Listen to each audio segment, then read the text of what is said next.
أعوذ بالله من الشيطان الرجيم. بسم الله الرحمن الرحيم. الحمد لله رب العالمين، والصلاة والسلام على أشرف الأنبياء والمرسلين وعلى آله وصحبه أجمعين. السلام عليكم ورحمة الله وبركاته.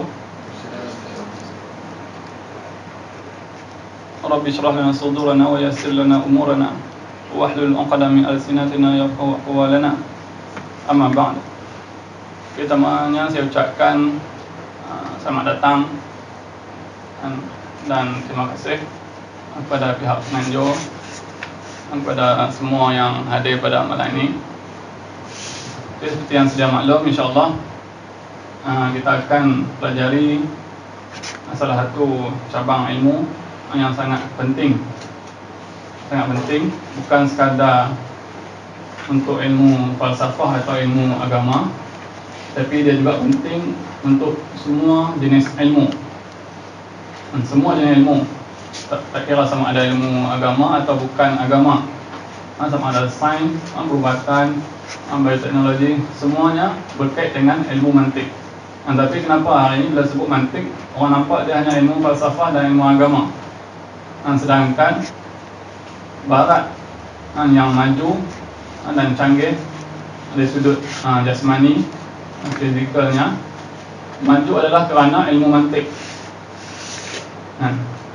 Tapi apa kaitannya? Macam mana kita katakan mantik itu membawa kepada kemajuan?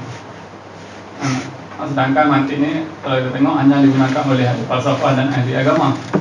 Ahli agama sendiri pun kalau kita tengok di Malaysia, antara institusi agama yang masih ditahan ialah institusi pondok. Tapi di pondok-pondok sendiri, kebanyakan, tak semua, ilmu ni dah hampir tak ada. Ilmu ni dah hampir hilang. Di pondok-pondok sendiri hanya banyak diajarkan ilmu tentang akidah atau usuluddin atau kalam, kemudian ilmu fiqh, kemudian ilmu tasawuf. Kenapa hanya tinggal 3 ilmu ni saja? Sedangkan ilmu dalam Islam ni banyak. Ulama dulu kita kata dia ulama, dia bukan sekadar kuasai 3 bidang tadi, tapi lebih daripada itu. Bahkan ketiga-tiga bidang asas ini sendiri dia boleh wujud kerana wujudnya ilmu mantik.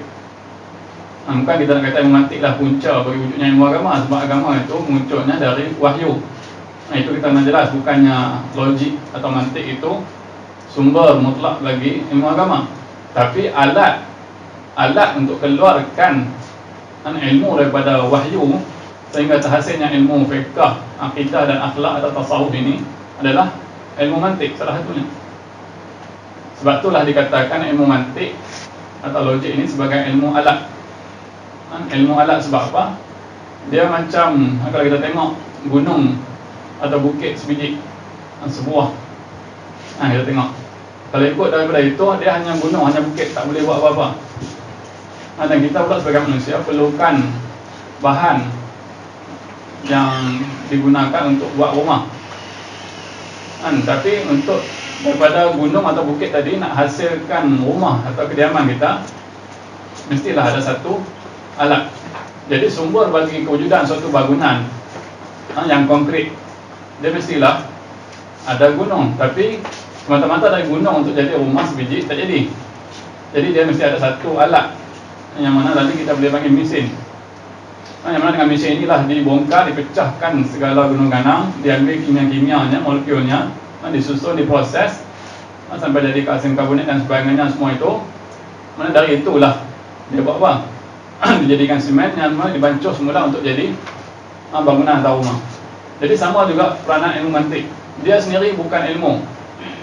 Dia sendiri bukan nak kata dekat, maksudnya dia sendiri bukanlah satu sumber ilmu. Mantik hanya satu alat untuk proses ilmu. Tapi kalau tak ada alat, ilmu tak jadi. Contoh dalam Al-Quran, Allah pernah sebut tak nama kita wajib solat?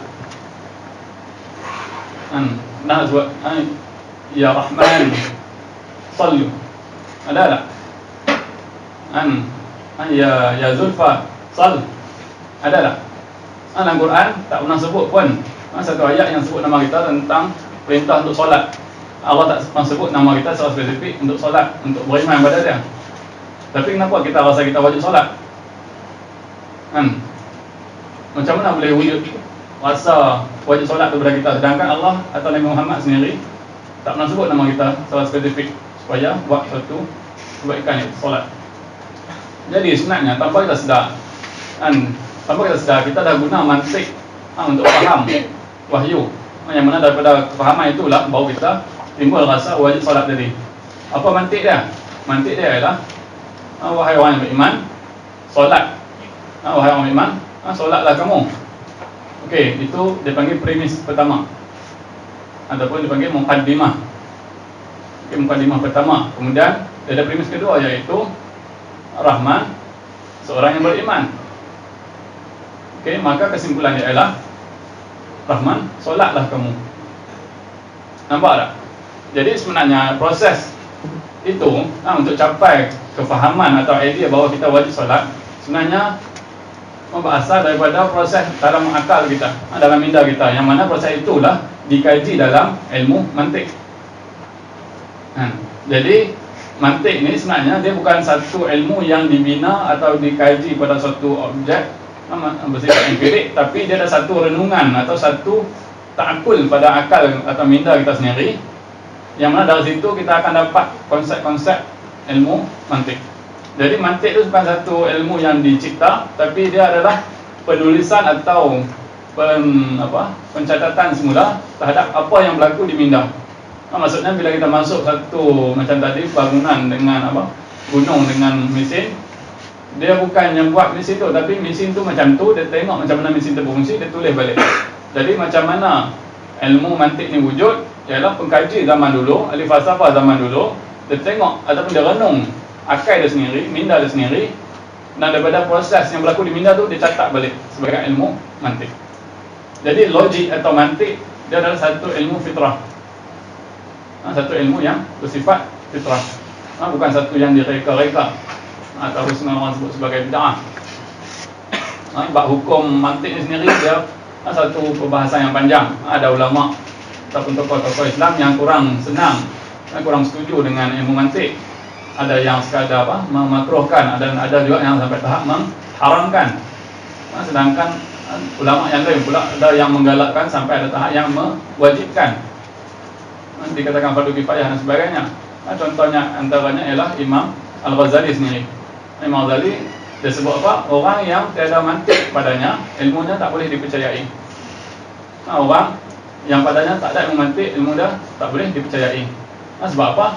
Mantik dia satu ilmu yang mengawal cara kita berfikir. Satu ilmu yang mengawal cara kita berfikir.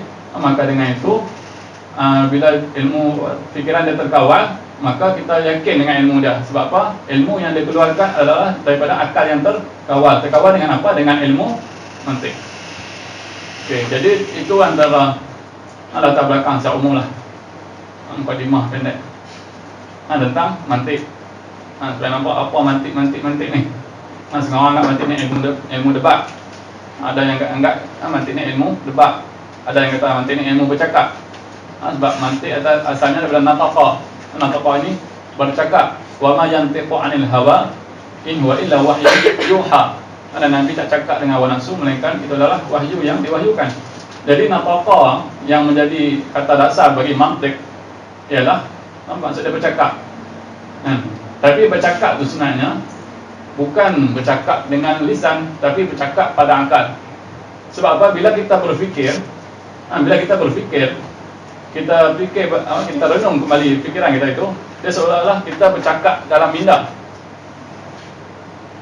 Sebenarnya bercakap, mantik itu sendiri kalau kita nak terima sebagai bercakap secara literal, secara istilah masih boleh terima, iaitu bercakap di minda.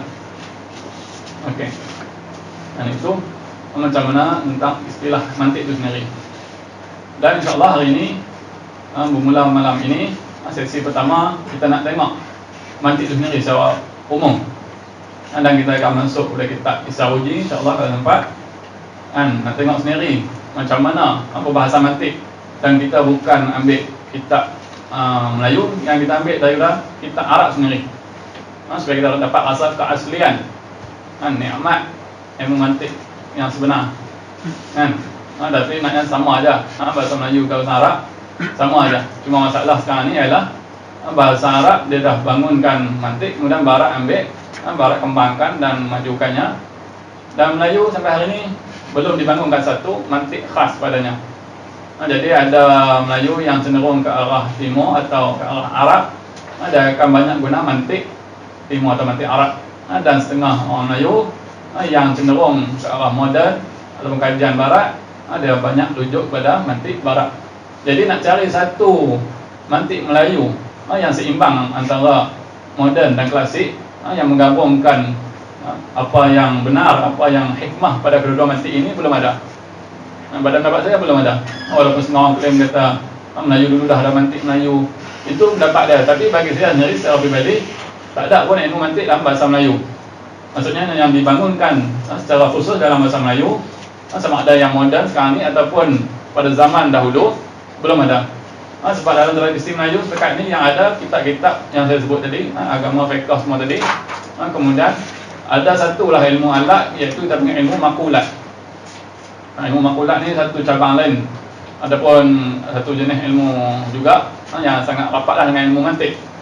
Okey, tapi ilmu mantik setakat ni saya tak jumpa lagi satu manuskrip yang khas tentang ilmu mantik dalam kitab-kitab lama dalam bahasa Melayu.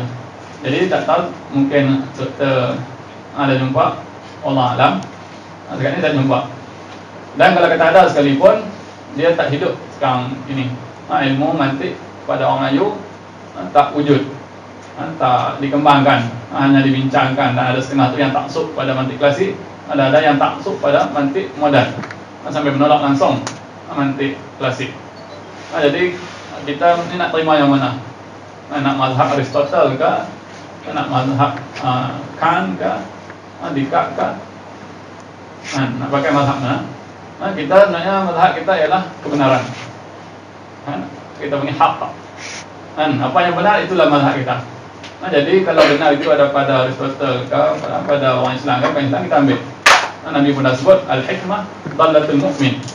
Hikmah, kebijaksanaan, kebenaran itu adalah milik ataupun barang tercicir milik orang mukmin. Maksudnya kalau yang bawa itu sekalipun dia orang kafir, tapi itu adalah hak kita, tercicir dia ambil. Jadi kita ada hak untuk dapatkannya semula. Dan saya rasa seronoklah dapat bentangkan ilmu ini pada pelajar sains.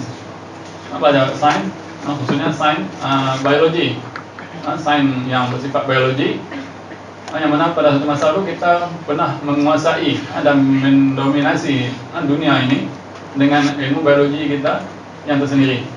Yang mana kita tak nafikan sekarang ini mungkin sebahagiannya sudah tidak relevan. Tapi nak berita kata satu masa lalu kita sangat maju dalam sudut biologinya. Sebab apa? Selepas ilmu agama, ilmu kedua di sisi umat Islam ialah ilmu perubatan. Disebut al-ilmu ilman, al-ilmu al-abdan wa ilmu al-adyan. Al-ilmu itu ada dua, ilmu tentang badan iaitu perubatan, dan ilmu tentang adyan iaitu ilmu agama. Jadi ilmu ni dah hampir-hampir dah tak ada. Walaupun sekarang ni kita belajar ilmu biologi, ilmu kesihatan, ilmu biomedikal dan sebagainya, ilmu tu siapa yang susun, siapa yang cipta, kan kita dah tahu apa. Dan kita panggil sekarang ni budaya atau sikap consumerism. Kita bukan sekadar consumer, pengguna dalam aspek ekonomi. Maksudnya teknologi, handset kita, komputer, makanan, segala produk-produk. Bukan sekadar produk itu yang kita jadi consumer. Bahkan dalam ilmu sekalipun kita consumer. Kita tak menghasilkan ilmu sendiri. Kita hanya bergantung pada ilmu yang disajikan, tanpa kita pernah saring semula, kaji semula, nilai semula apa yang kita pelajari. Ini sebenarnya satu langkah penting dalam Barat. Sebenarnya sikap mempersoal atau mengkaji ni tak ada masalah, selagi dia di atas landasan adab yang benar. Tapi Barat labelkannya sebagai skeptik. Dia golongkan ataupun labelkan orang yang bersikap itu sebagai golongan yang skeptik. Sebenarnya skeptik ni satu benda yang positif kalau kita guna cara yang baik.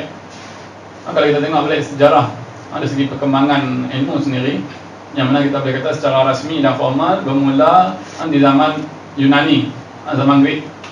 Zaman sebelum Greek atau Yunani dah mula, iaitu zaman Mesopotamia, Babylon, Mesir Purba, semua tu dah mula. Tapi yang menulis dan menyusun secara formal dan kemas ialah tamadun Greek atau Yunani. Okey, jadi apa yang dia buat? Orang Greek, orang Yunani dia skeptik pada ilmu yang wujud pada zaman tu. Sebelum muncul contoh bidang perubatan secara khusus, mungkin ramai di sini yang kenal iaitu tokoh yang bernama Hippocrates. Kalau pelajar perubatan tak kenal ni satu aib. Satu aib lah kalau tak kenal Hippocrates. Sebab apa? Dia adalah father of medicine. Dia yang menyusun semula ilmu perubatan Greek daripada kepercayaan benda pelik-pelik. Nampak macam kena rasuk sikit, ini roh jahat lah ni. Daripada percaya benda-benda begitu, dia susun semula ilmu perubatan dalam bentuk yang rasional dan saintifik.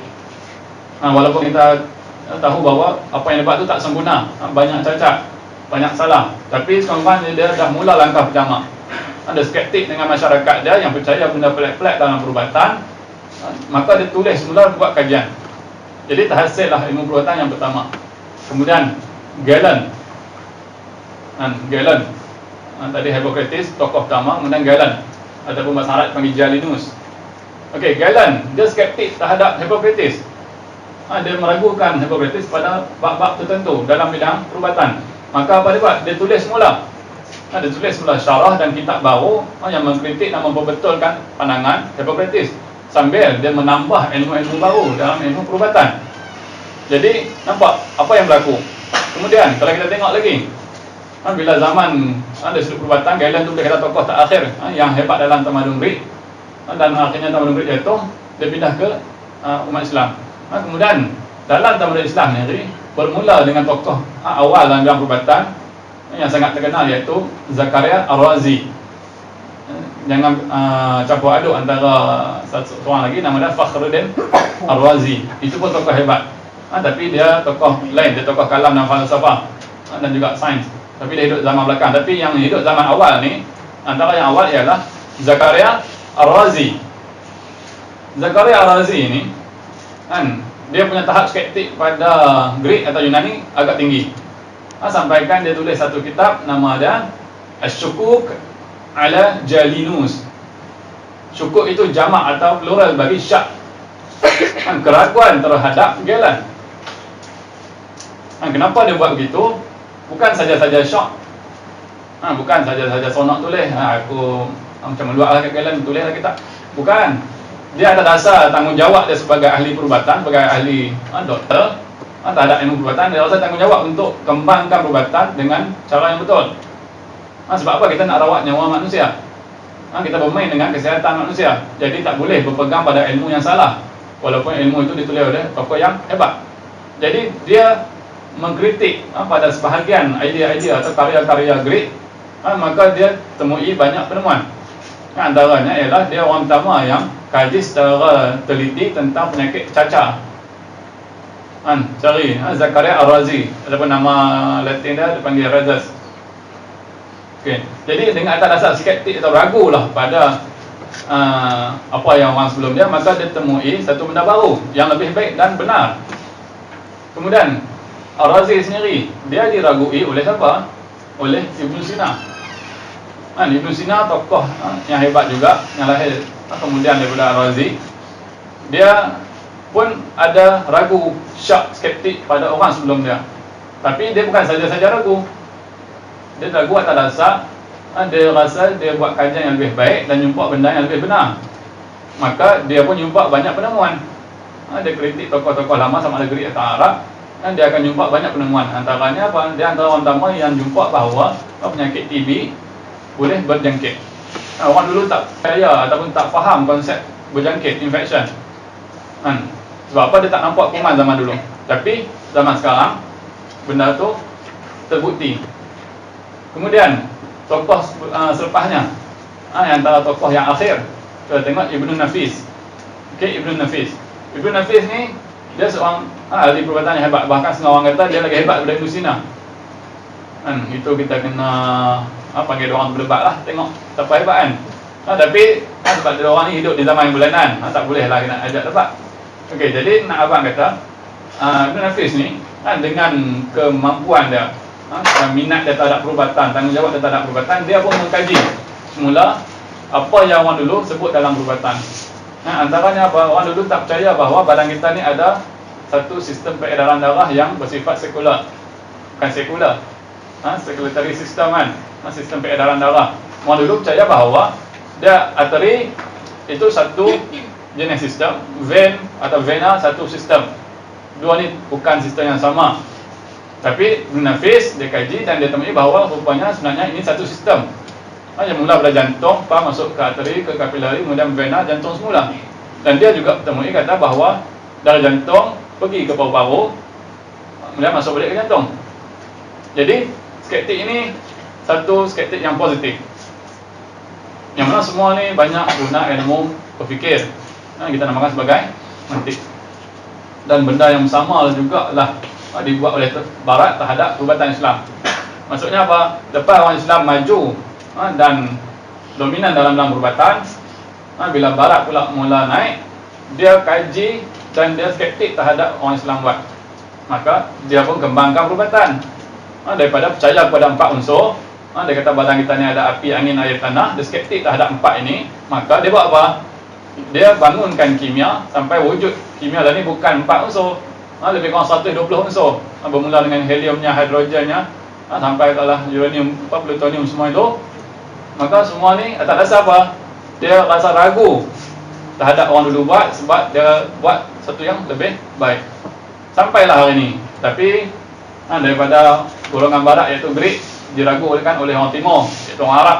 Kemudian orang Timur ni diragukan pula oleh orang Barat sekarang. Tapi sekarang ni Barat itu kekal tak diragukan sampai hari ini. Jadi saya bukan nak ajar ataupun nak ajak tuan-tuan perempuan, sahabat-sahabat sekalian, menolak apa yang kita belajar, tapi nak bawa satu sikap atau satu mentaliti, berani mengkaji, berani menilai dan berani mencabar apa yang sedia ada.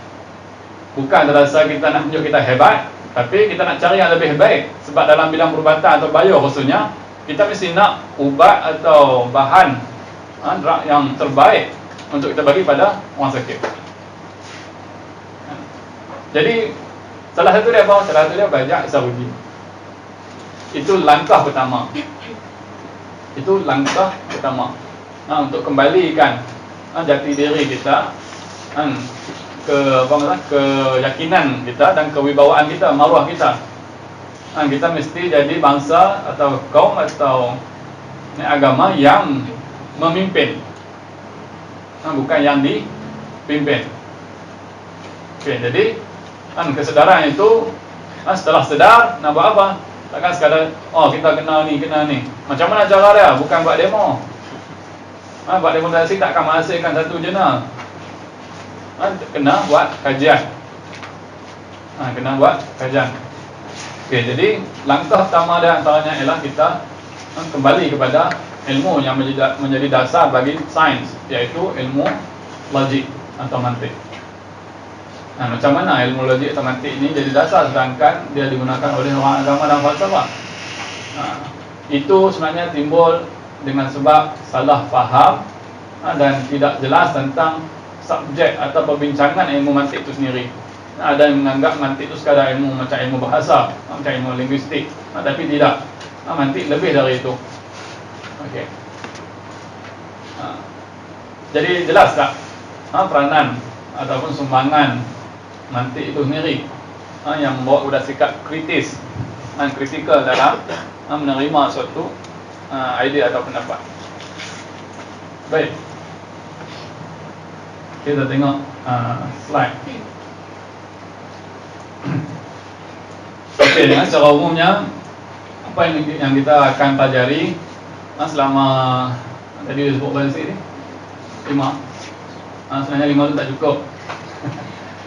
Dia minimum tu 6, tapi 6 tu pun dia agak tergesa-gesa.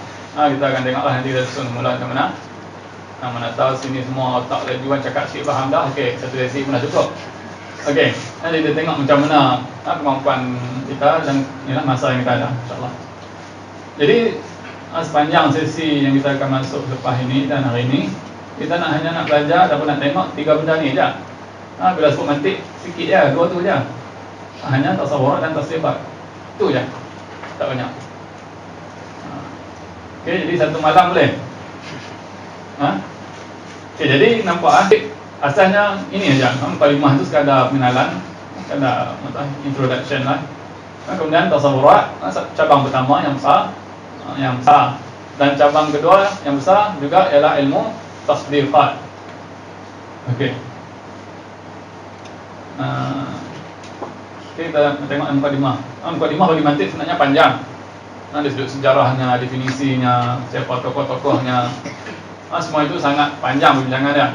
Tapi kita tak masuk yang panjang itu. Kita hanya tengok secara umum bagi nampak gambaran. Sebab di sini kita bukan nak buat fakulti mantik. Tapi ada rezeki mungkin kita boleh buat. Tapi kita nak bagi pengenalan. Yang mana dengan pengenalan itu mungkin akan membawa kepada fakulti atau University of Mantik. Satu golongan khas mengkaji ilmu ni. Sebab apa? Ilmu mantik akan digunakan oleh orang dalam ilmu lain. Baik, ada sudut asal-usul atau sejarahnya. Pertama, ilmu mantik sebenarnya wujud ataupun ada sejak bermulanya adanya akal. Adapun sejak adanya manusia. Sebab apa? Bila kata dia manusia, dia mesti berfikir. Contoh manusia pertama, contohlah kalau kata ikut teori evolusi itu betul. Contohlah kalau kata betul lah sekalipun, ada buruk sekalipun, dia mesti rasa lapar, kemudian dia akan fikir nak makan apa. Kemudian apa makan, dia rasa sakit perut, dia mesti fikir nak berak di mana. Itu paling asas. Kalau kata mula ikut fakta ataupun macam mana disebutkan Islam, permulaan Nabi Adam. Nabi Adam bila turun tu sendiri, dia dah berfikir, ada rasa malu. Maka dia berfikir nak tutup dengan apa, nak duduk di mana. Setelah dibuang dari syurga, turun ke bumi. Jadi proses berfikir tu sebenarnya sejak wujud manusia, maka dah wujud mantik. Sebab apa? Mantik tu ilmu berfikir tu sendiri. Okay. Tapi kenapa? Kalau siapa yang sempat tengok atau study sikit tentang logik atau mantik, dia akan dapati bahawa disebutkan orang pertama ialah Aristotle. Kenapa? Sebabnya ialah ilmu mantik ataupun ilmu berfikir, walaupun sudah bermula sejak wujudnya manusia, tapi ilmu ini dia sekadar ilmu diminda dan dibincang secara lisan oleh tokoh-tokoh falsafah terdahulu. Okey, jadi dia dibincang oleh ilmuwan-ilmuwan lama, contohnya Pythagoras, adapun tokoh-tokoh lain zaman Mesopotamia, contoh sebelum-sebelum itu dah bincang dah semua tu. Tapi tak ada satu usaha yang menyusun anda mengumpulkan ilmu ini secara sistematik. Maksudnya ilmu itu sekadar ilmu sembang atau ilmu cakap, diturun-turun daripada satu tokoh ke tokoh yang lain. Tapi bila muncul seorang tokoh pada zaman Greek, yang mana bermula yang kita panggil asas itu dipanggil Socrates. Socrates ini dia macam orang macam apa, seolah-olah macam Nabi lah. Dia turun tu tak bawa main satu kitab atau sistem disiplin yang khas tentang tu. Nabi Muhammad dia diutuskan dengan wahyu dan dia bercakap sabda, dia tak buat satu kelas khas. Okey, hadis hari ini tentang fiqh tak.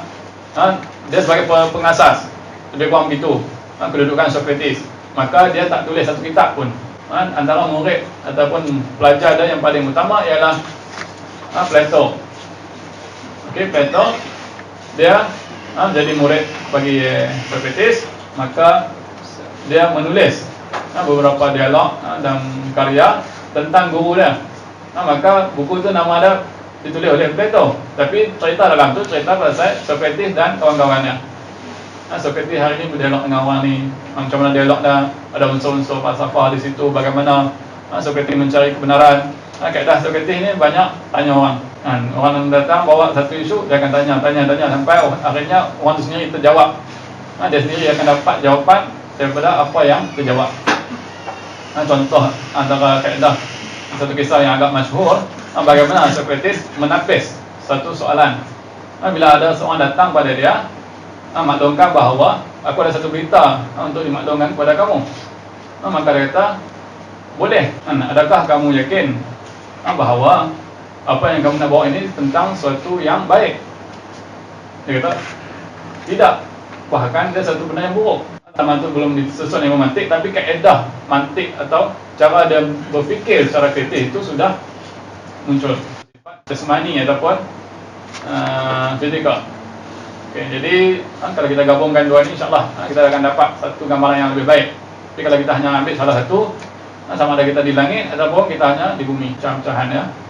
Okay.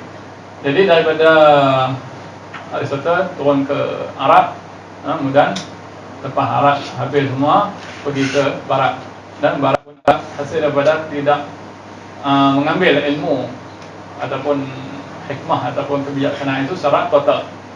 Ada hanya fokus pada aspek tertentu, yang mana ekonomi dibangun ke atas aspek material, kemudian teknologi pun dibangun ke atas aspek material. Maka jadilah apa yang ada sekarang, yang mana zaman terlalu maju, semua benda boleh buat hanya dengan smartphone, kan?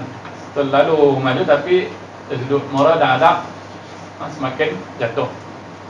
Jadi kita kena kaji balik benda ni dengan ilmu-ilmu mantik dan sebagainya untuk dapatkan kembali keseimbangan itu, keseimbangan antara material dan fizikal, antara rohani dan jasmani.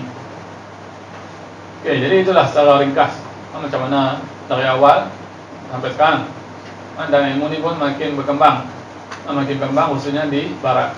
Di Timur, orang Islam banyak kalau yang ngaji pun terhenti pada mantik klasik. Dia tak mau bangunkan, tak mau kembangkan sampai macam mana yang Barat buat. Okay, jadi tanggungjawab kita lah sebenarnya. Satu sebab apa? Sebab yang pertama sebab belajar sains. Yang kedua sebab apa? Sebab duduk di universiti Islam antara bangsa. Universiti tu benar hebat, Islam pula, antara bangsa pula, rohani. Okay. Kemudian dari segi pengasas dia kita sebut tadi Aristotle, kemudian dari segi undang-undang.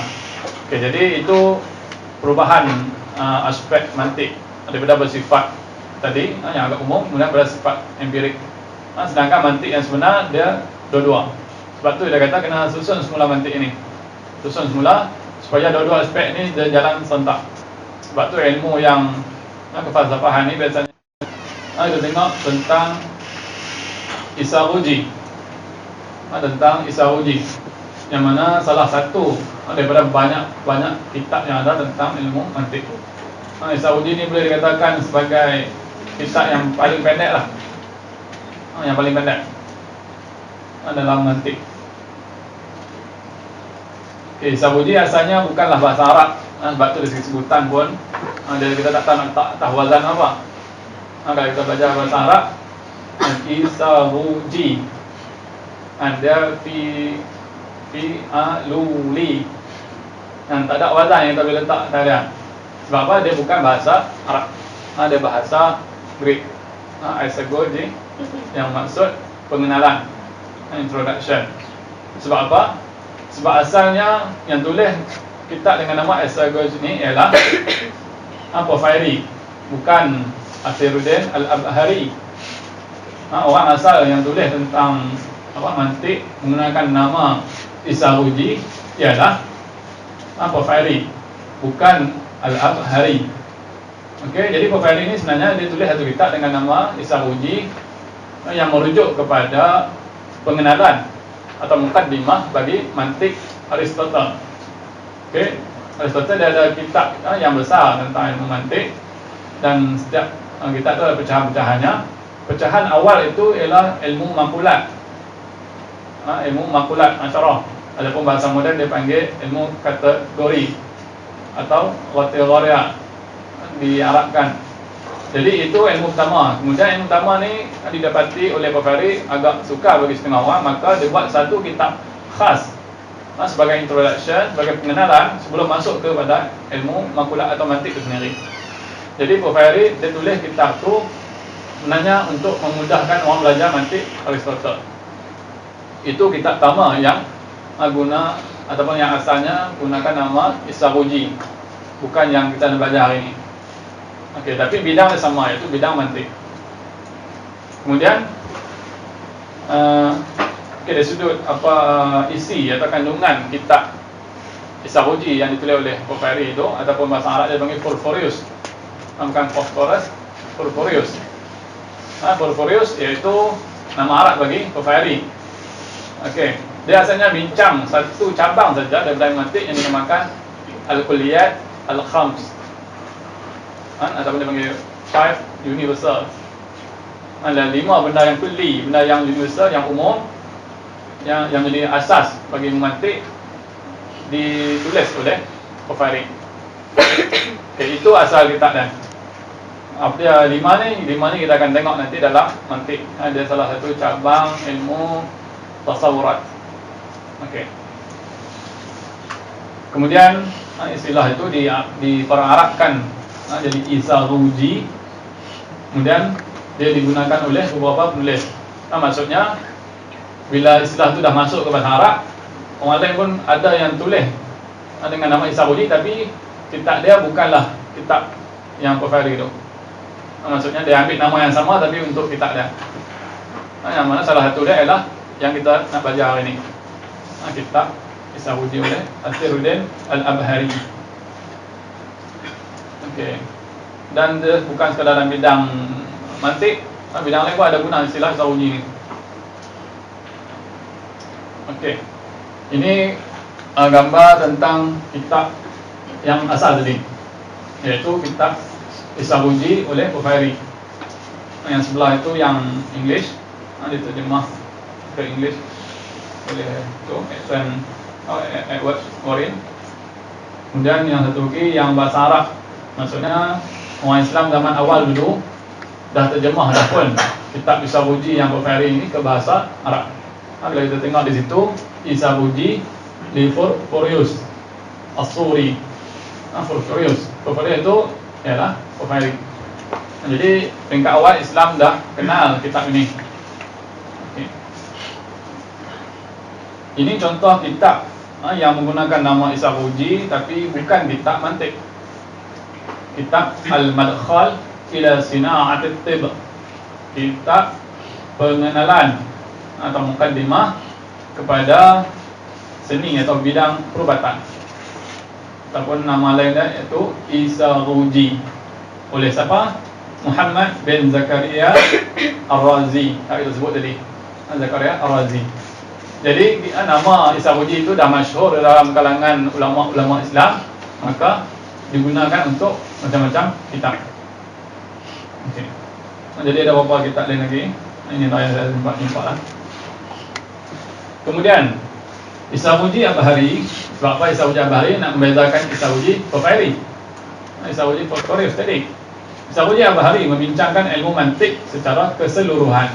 Jadi beza dengan yang Porphyry tadi, dia hanya ambil satu bab tentang mantik dibincangkan secara detail.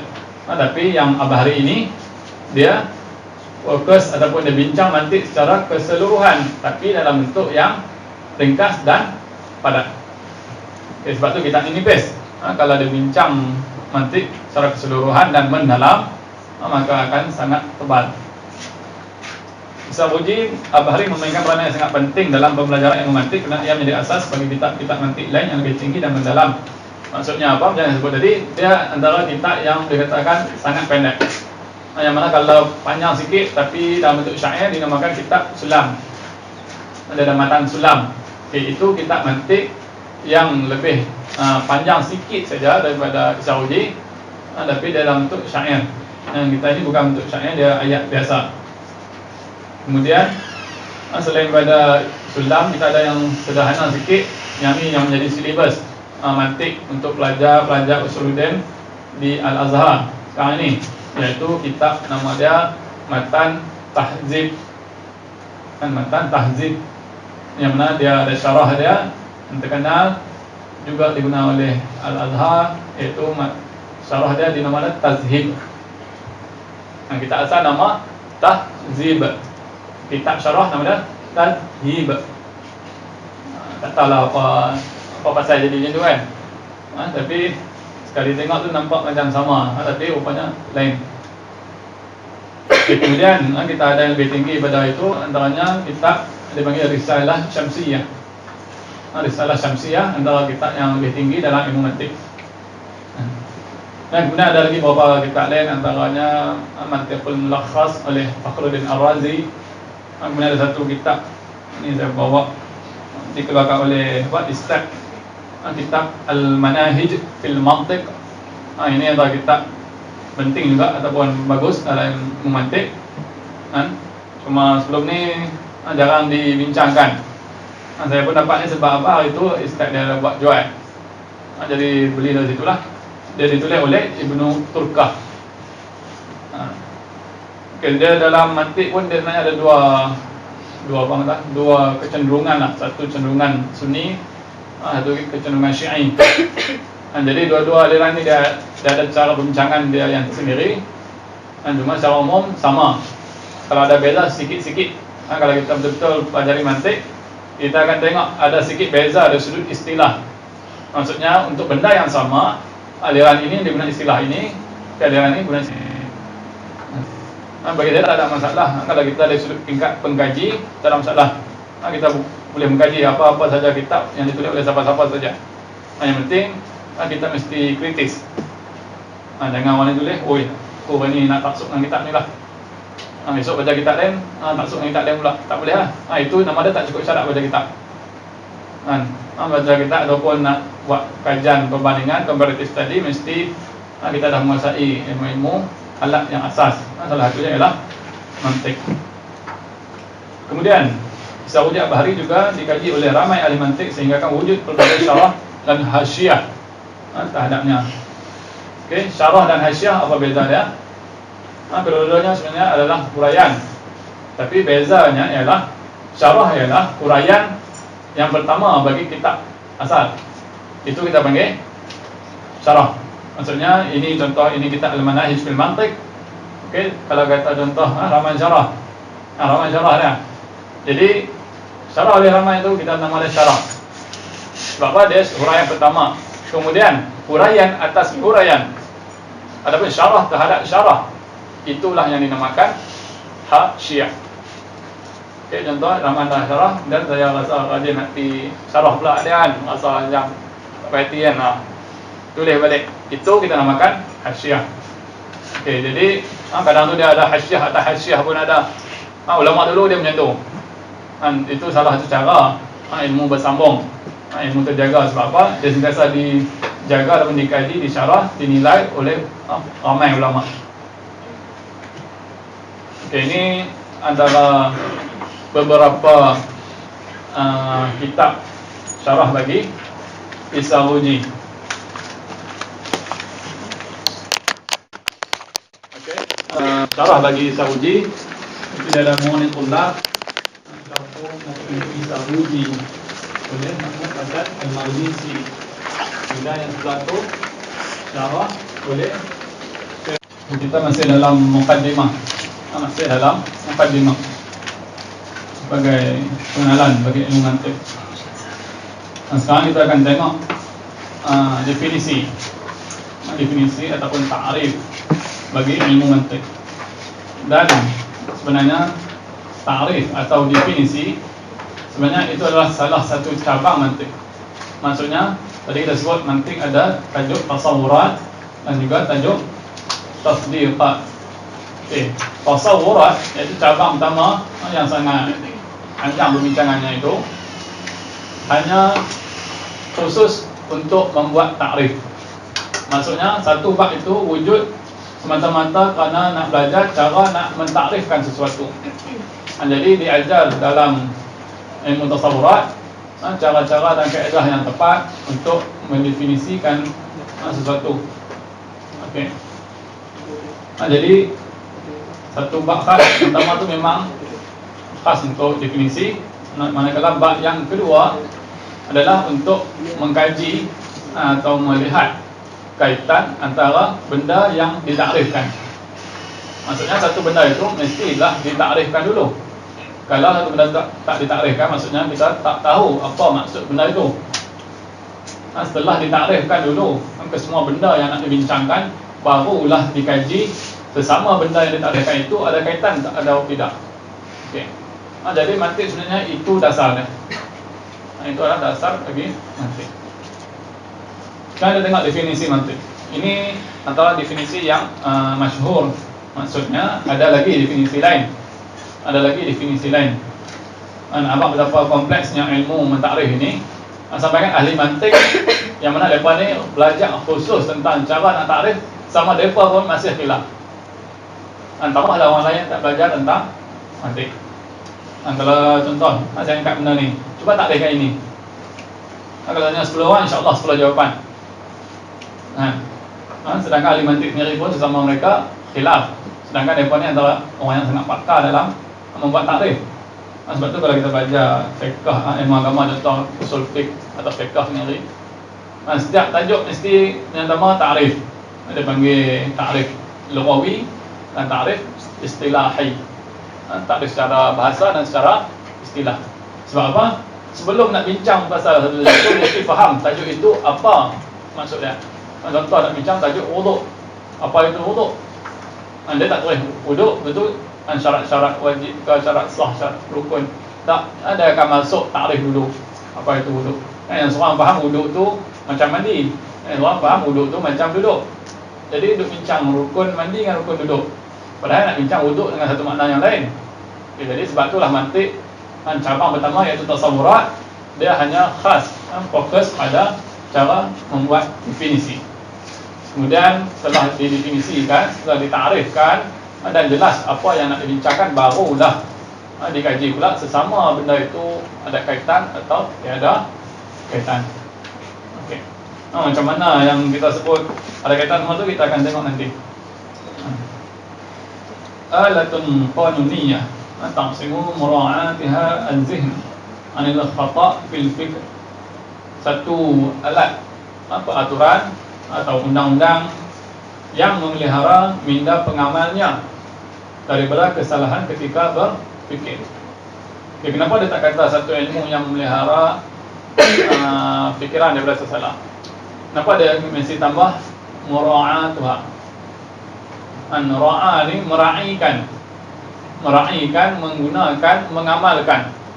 Maksudnya apa? Kalau orang tu belajar mantik sampai PhD apa mantik, tapi tak beramal dengan PhD-nya itu, ilmunya itu, maka dia tetap boleh tersalah dalam berfikir.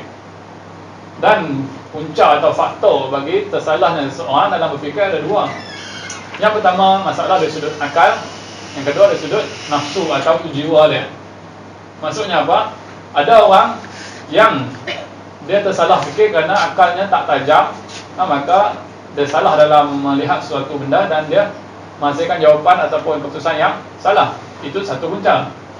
Dan ada juga setengah orang, dia dah tahu tentang peraturan dan cara kaedah berfikir, tapi disebabkan hatinya kotor, busuk, jahat, walaupun akal dah kata sesuatu itu begitu, hati dia menolak, maka dia akan buat sesuatu yang sebaliknya. Jadi untuk menghasilkan tindakan yang benar dan baik, syarat dia mesti dua. Satu, akal yang tajam, yang cerdik, yang pandai. Yang kedua, hati yang baik, hati yang bersih. Barulah akan terhasil sesuatu yang baik. Sebab tu kita tengok orang sekarang kebanyakannya berpelajaran, ada ilmu, tapi kenapa masalah sosial makin tinggi? Yang buat masalah ini bukan orang yang tak cerdik. Kadang tu orang yang tak pelajaran, yang tak pernah bersijil ijazah lebih baik daripada orang yang ada ijazah. Sebab apa? Sebab mereka hanya ada akal yang cerdik tapi tak ada hati yang bersih. Sebab tu sebenarnya mantik ni langkah pertama. Kalau berhenti hanya pada mantik, kita mungkin akan jadi orang yang tajam akal tapi hati kotor. Sebab tu falsafah ni kadang-kadang orang tak suka. Sebab dia terlalu mantik, terlalu guna akal sampai hati yang kotor tu tak dibersihkan.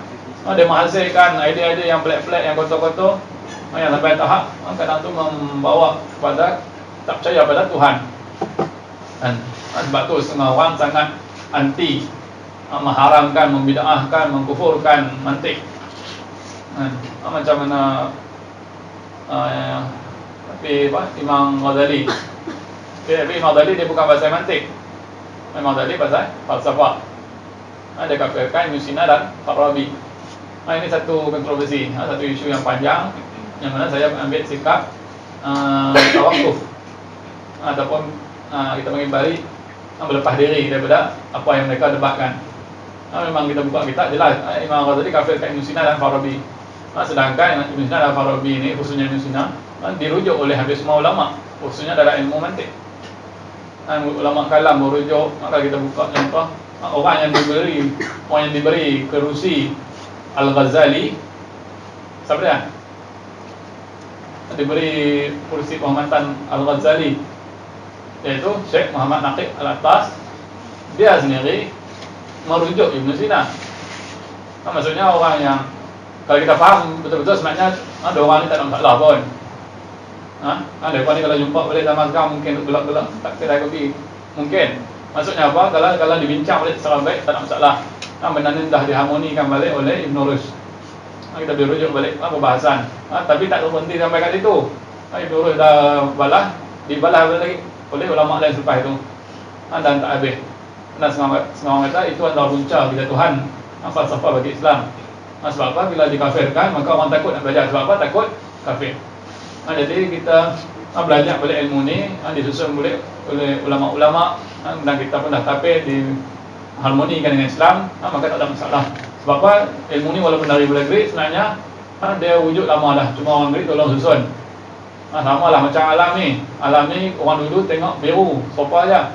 Dia tengok matahari ada cahaya, serupa aja. Cuma orang dulu tak tulis kata matahari bercahaya. Tapi kalau tiba-tiba ada orang kafir tulis matahari cahaya, adakah kita nak kata ilmu itu salah? Tak. Dia tulis ke dia tak tulis ke, matahari tetap macam tu. Begitulah juga dengan ilmu mantik. Aristotle tulis ke tak tulis ke, Plato tulis ke tak tulis ke. Kalau kita kaji akal kita memang macam ni lah cara dia proses. Jadi tak ada masalah di situ. Jadi kita kena jelas apa yang benda kufur yang patut kita jauhi, apa yang benda kufur pada orang tapi tak kufur pada nilai ilmu dia. Kita perlu bezakan benda-benda begitu. Jadi ilmu mantik satu ilmu sebagai satu alat yang bersifat peraturan, yang mana dia mengawal atau memastikan minda atau akal orang yang mengamalkan ilmu ini tersalah daripada tersalah ketika berfikir. Jadi secara umum kita kata mantik ni satu ilmu untuk kawal ataupun pastikan kita tidak tersalah dalam berfikir.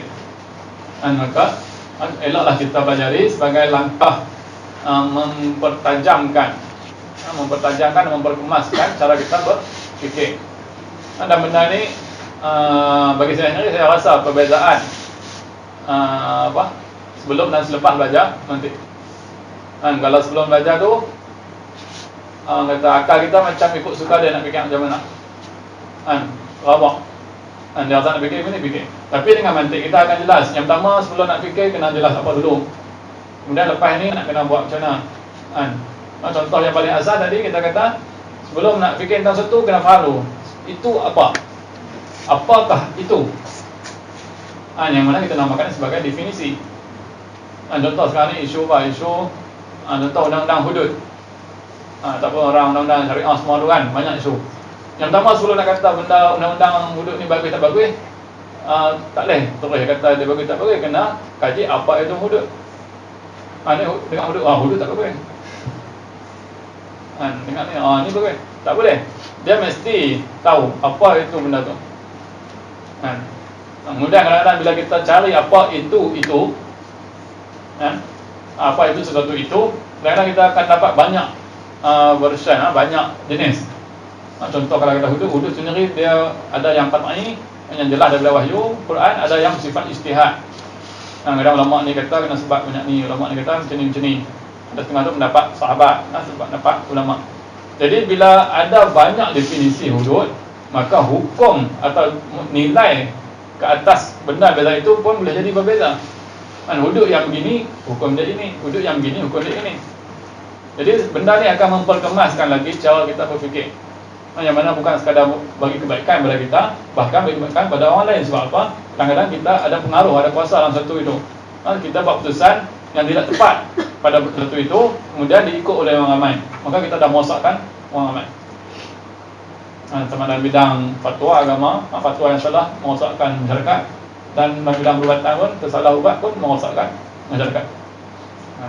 Jadi salah satu ilmu yang penting untuk jaga, yang mana walaupun dia hanya bermain ataupun memandu akal atau fikiran, tapi fikiran inilah yang kita gunakan untuk menentukan ubat, untuk menentukan fatwa, untuk menentukan hukum. Jadi mau tak mau, tidak dapat tidak, kena tahu dan kuasai. Jadi relevan lah apa yang Imam Al-Ghazali sebut. Siapa yang tak ada ilmu mantik, ilmu dia tak boleh pakai.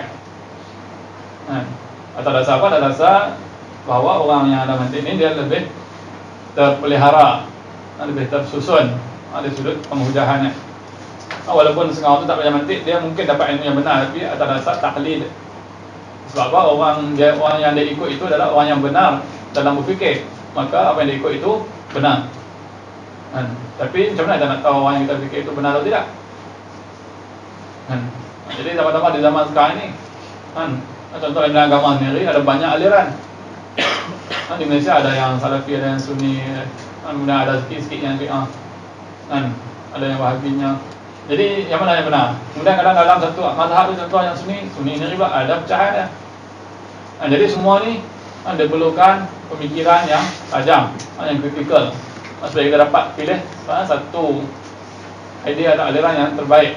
Mana yang terbaik sebenarnya tersebut jadi kebenaran itu sendiri. Yang kadang tu dia tak berada pada satu kelompok yang khas, kadang berada pada kelompok yang berbeza-beza. Okay. Jadi jelas apa itu mantik. Ilmu untuk kawal pemikiran kita daripada salah dengan cara kita beramal dengannya. Baik. Bila kita sebut tadi mantik sebagai alatun, alat, maka kita kena tahu bahawa ilmu atau hikmah atau falsafah, dia ada dua jenis. Satu yang bersifat alat ataupun al-aliyah, dan satu yang bersifat tujuan ataupun al-ghaiyah. Okey. Jadi al-aliyah ataupun alat, alat ni maksudnya dia satu ilmu yang mana pada dasarnya kita tak perlu pun. Yang kita perlukan sebenarnya adalah benda lain. Contoh, sekarang ni kita tengah lapar, yang kita perlu banyak mantik ke makan? Makan. Okey. Kalau kita tengok kat itu al-aliyah, ada dua, satu mantik, satu lughah. Kita cuba ambil yang lughah tu. Kita lapar, kemudian pergi kedai, pergi kedai ada makanan, tapi kita tak pernah tahu tentang lughah.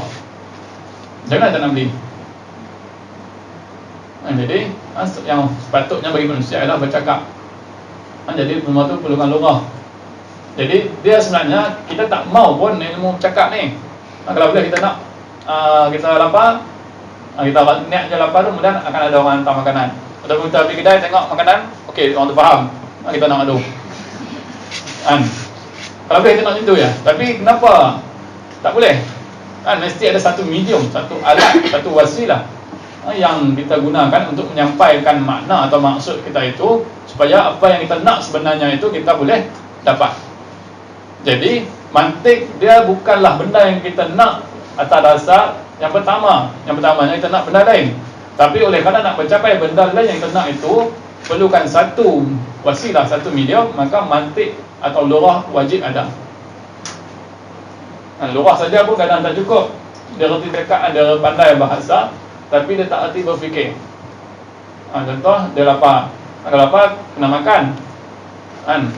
Aku lapar. Orang lapar, kena makan. Maka lapar, kena makan. Dia punya mantik. Maksudnya dia fikir macam tu. Jadi lapar makan, maka dia tak dapat jawapan. Dia baca mantik ataupun dia akal tajam, baru dia faham aku lapar nak makan, maka aku kena makan. Tapi dia tak nak sesuai, dia jadi lapar kena makan.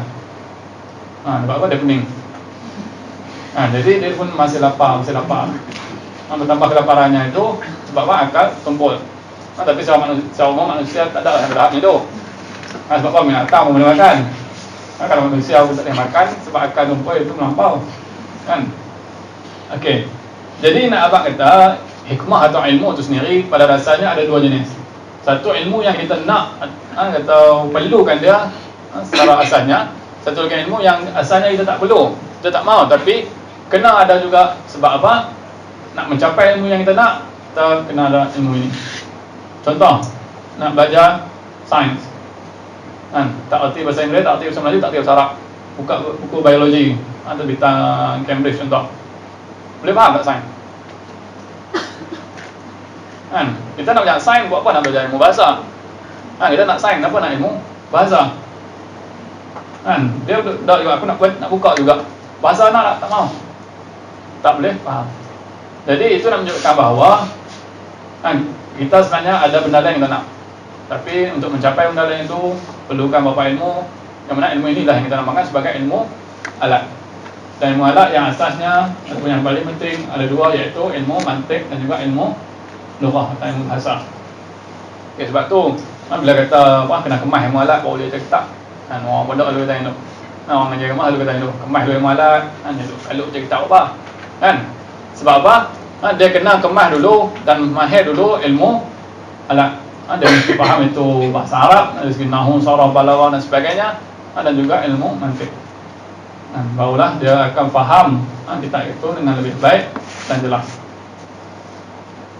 Lepas ni cuba baca kitab, lepas dah habis mantik semua ni, baru cuba baca bukan kitab, buku-buku sains sekalipun, InsyaAllah akan rasa beza dia. Kalau tak rasa beza itu maksud dia kurang faham lah apa itu mantik. Ini mesti ada satu zauk, satu nikmat baru dalam membaca kitab. Sebab apa? Kita akan nampak dalam bahasa dia panggil subjek, predikat.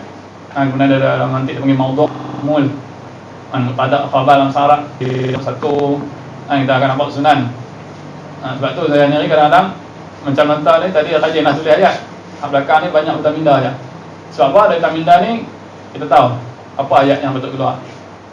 Sebab apa? Kita akan nampak satu-satu, mana yang depan, mana yang belakang, mana yang bawah tajuk ini, mana yang bawah tajuk ini.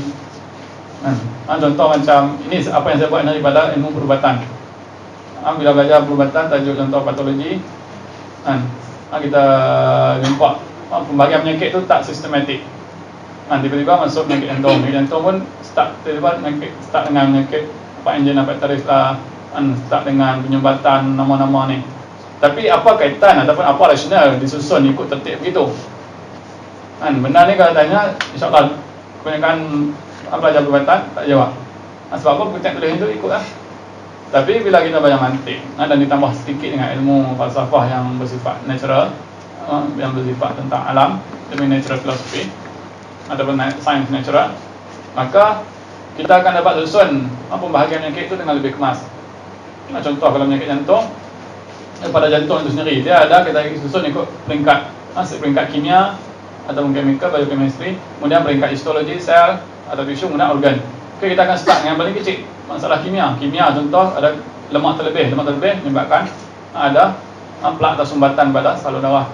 Itu masalah kimia. Kadang-kadang masalah protein terlebih, kadang-kadang masalah karbohidrat terlebih. Kemudian itu bahagian kimia tak seimbang. Kemudian kita pergi pada sel. Ada sel yang lebih kecil, dipanggil atrofi. Ada sel yang lebih besar, jadi ada sel yang berlebih bilangan, jadi neoplasm, neoplasma. Maka semua itu kita dapat klasifai dengan lebih sistematik. Kemudian pergi masalah organ terlebih bengkak, lebih kecil, bentuknya berubah. Jadi penyakit dia ada alasan atau rasional kenapa dia dikelaskan begitu. Inilah ilmu mantik atau falsafah akan bawa kepada kita, yang mana langkah pertama untuk pelajar-pelajar di sini buat pada ilmu yang dia belajar. Sebelum nak kritik teori ini salah ke betul, mula dengan yang asas, susun balik ilmu sains. Kemudian barulah mula mengkritik satu persatu dan menilai balik satu persatu. Okey. Jadi itulah ilmu mantik ataupun kedudukan ilmu mantik berbanding ilmu-ilmu lain, iaitu sebagai alat pada ilmu lain. Kemudian ilmu ghaiyah, ilmu tujuan ini sendiri, boleh kata semua ilmu selain daripada ilmu alat adalah ilmu ghaiyah. Jadi ilmu sains ke ilmu biologi ke, semua itu dalam tajuk ghaiyah. Okey, kemudian ilmu ghaiyah ni dia pecah pada dua, iaitu nazariyah dan amaliyah. Nazariyah tu kita boleh panggil sebagai praktikal atau ilmiah, kemudian amaliyah sebagai praktikal ataupun amaliyah. Okey, jadi ilmu ada yang bersifat teoretikal. Teoretikal ni bukan maksud dia teori. Kita orang Melayu ataupun pelajar di Malaysia, teori ni dia faham satu cara faham yang lain. Dia anggap teori ni macam belajar kelas, praktikal ni buat kat lab. Inilah yang difahami daripada sekolah rendah, sekolah menengah sampai universiti. Tapi sebenarnya ilmu itu sendiri dia ada pecah dua. Apa yang dipelajari dalam kelas itu ilmu atau teori, apa yang dibuat dalam amal itu dipanggil praktis atau amal. Tapi ilmu itu sendiri dipecah kepada theoretical bukan teori dan practical bukan praktik. Okey, jadi ilmu itu sendiri dipecah pada dua. Ilmu yang bersifat theoretical ni maksudnya ilmu yang bersifat pengetahuan tanpa dia memberi arahan atau larangan tentang sesuatu. Contoh, kalau belajar tentang sifat-sifat sel. Okey, sifat-sifat sel dia memberi kita arahan atau larangan tak? Ada cakap belajar tentang sel, dia kata jangan cucuk sel. Ada tak? Tak ada. Jadi bila belajar tentang histologi atau cytology, tentang ciri-ciri sel, itu dinamakan ilmu theoretical. Sebab apa? Sebab dia hanya cerita. Dia bersifat deskriptif. Hanya bersifat deskriptif.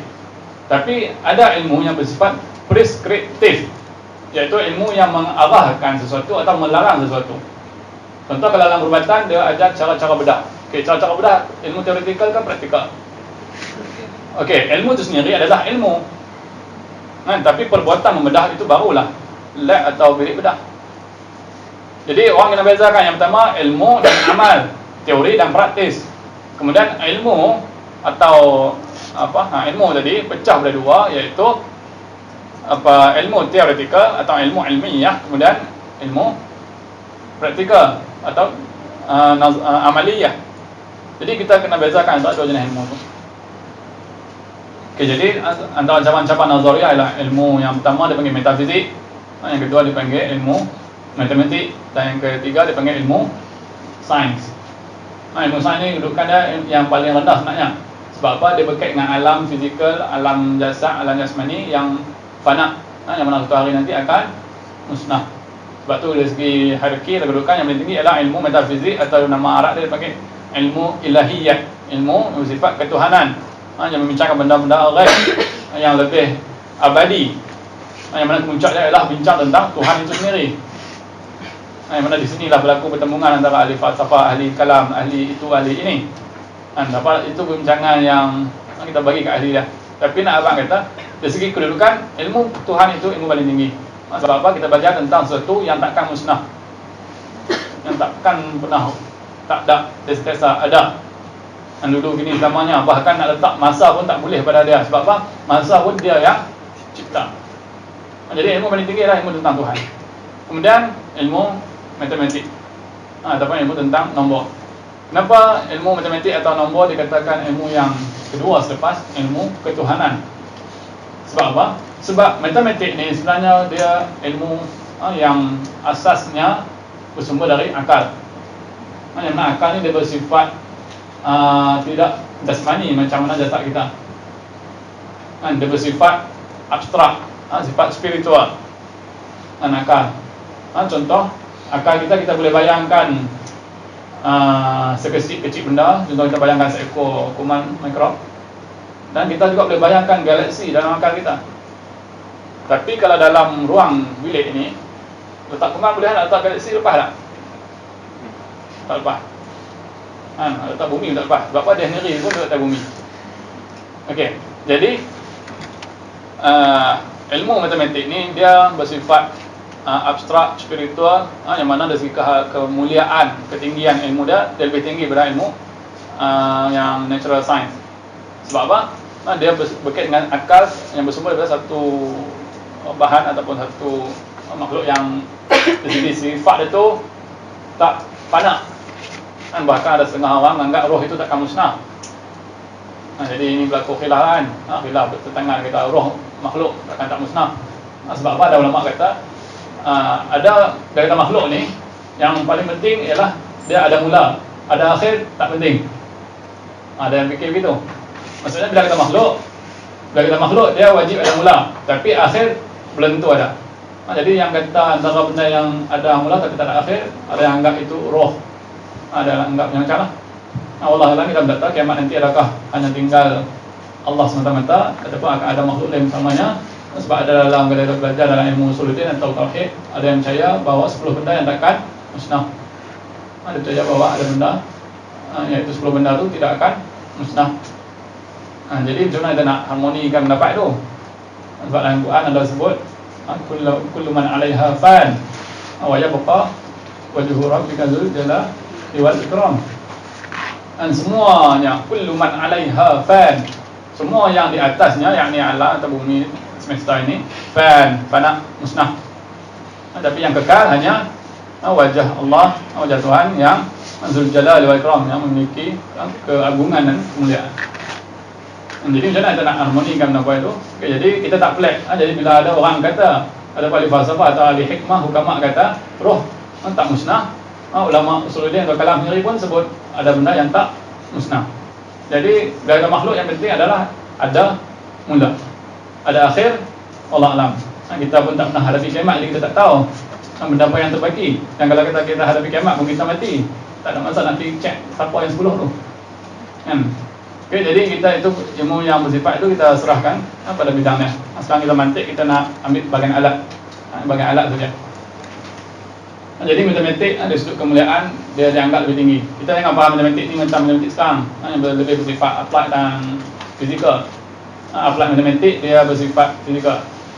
Ada perkiraan jisim, kelajuan, kadar semua tu. Tapi matematik yang asas yang macam mana yang dibawa oleh Pythagoras.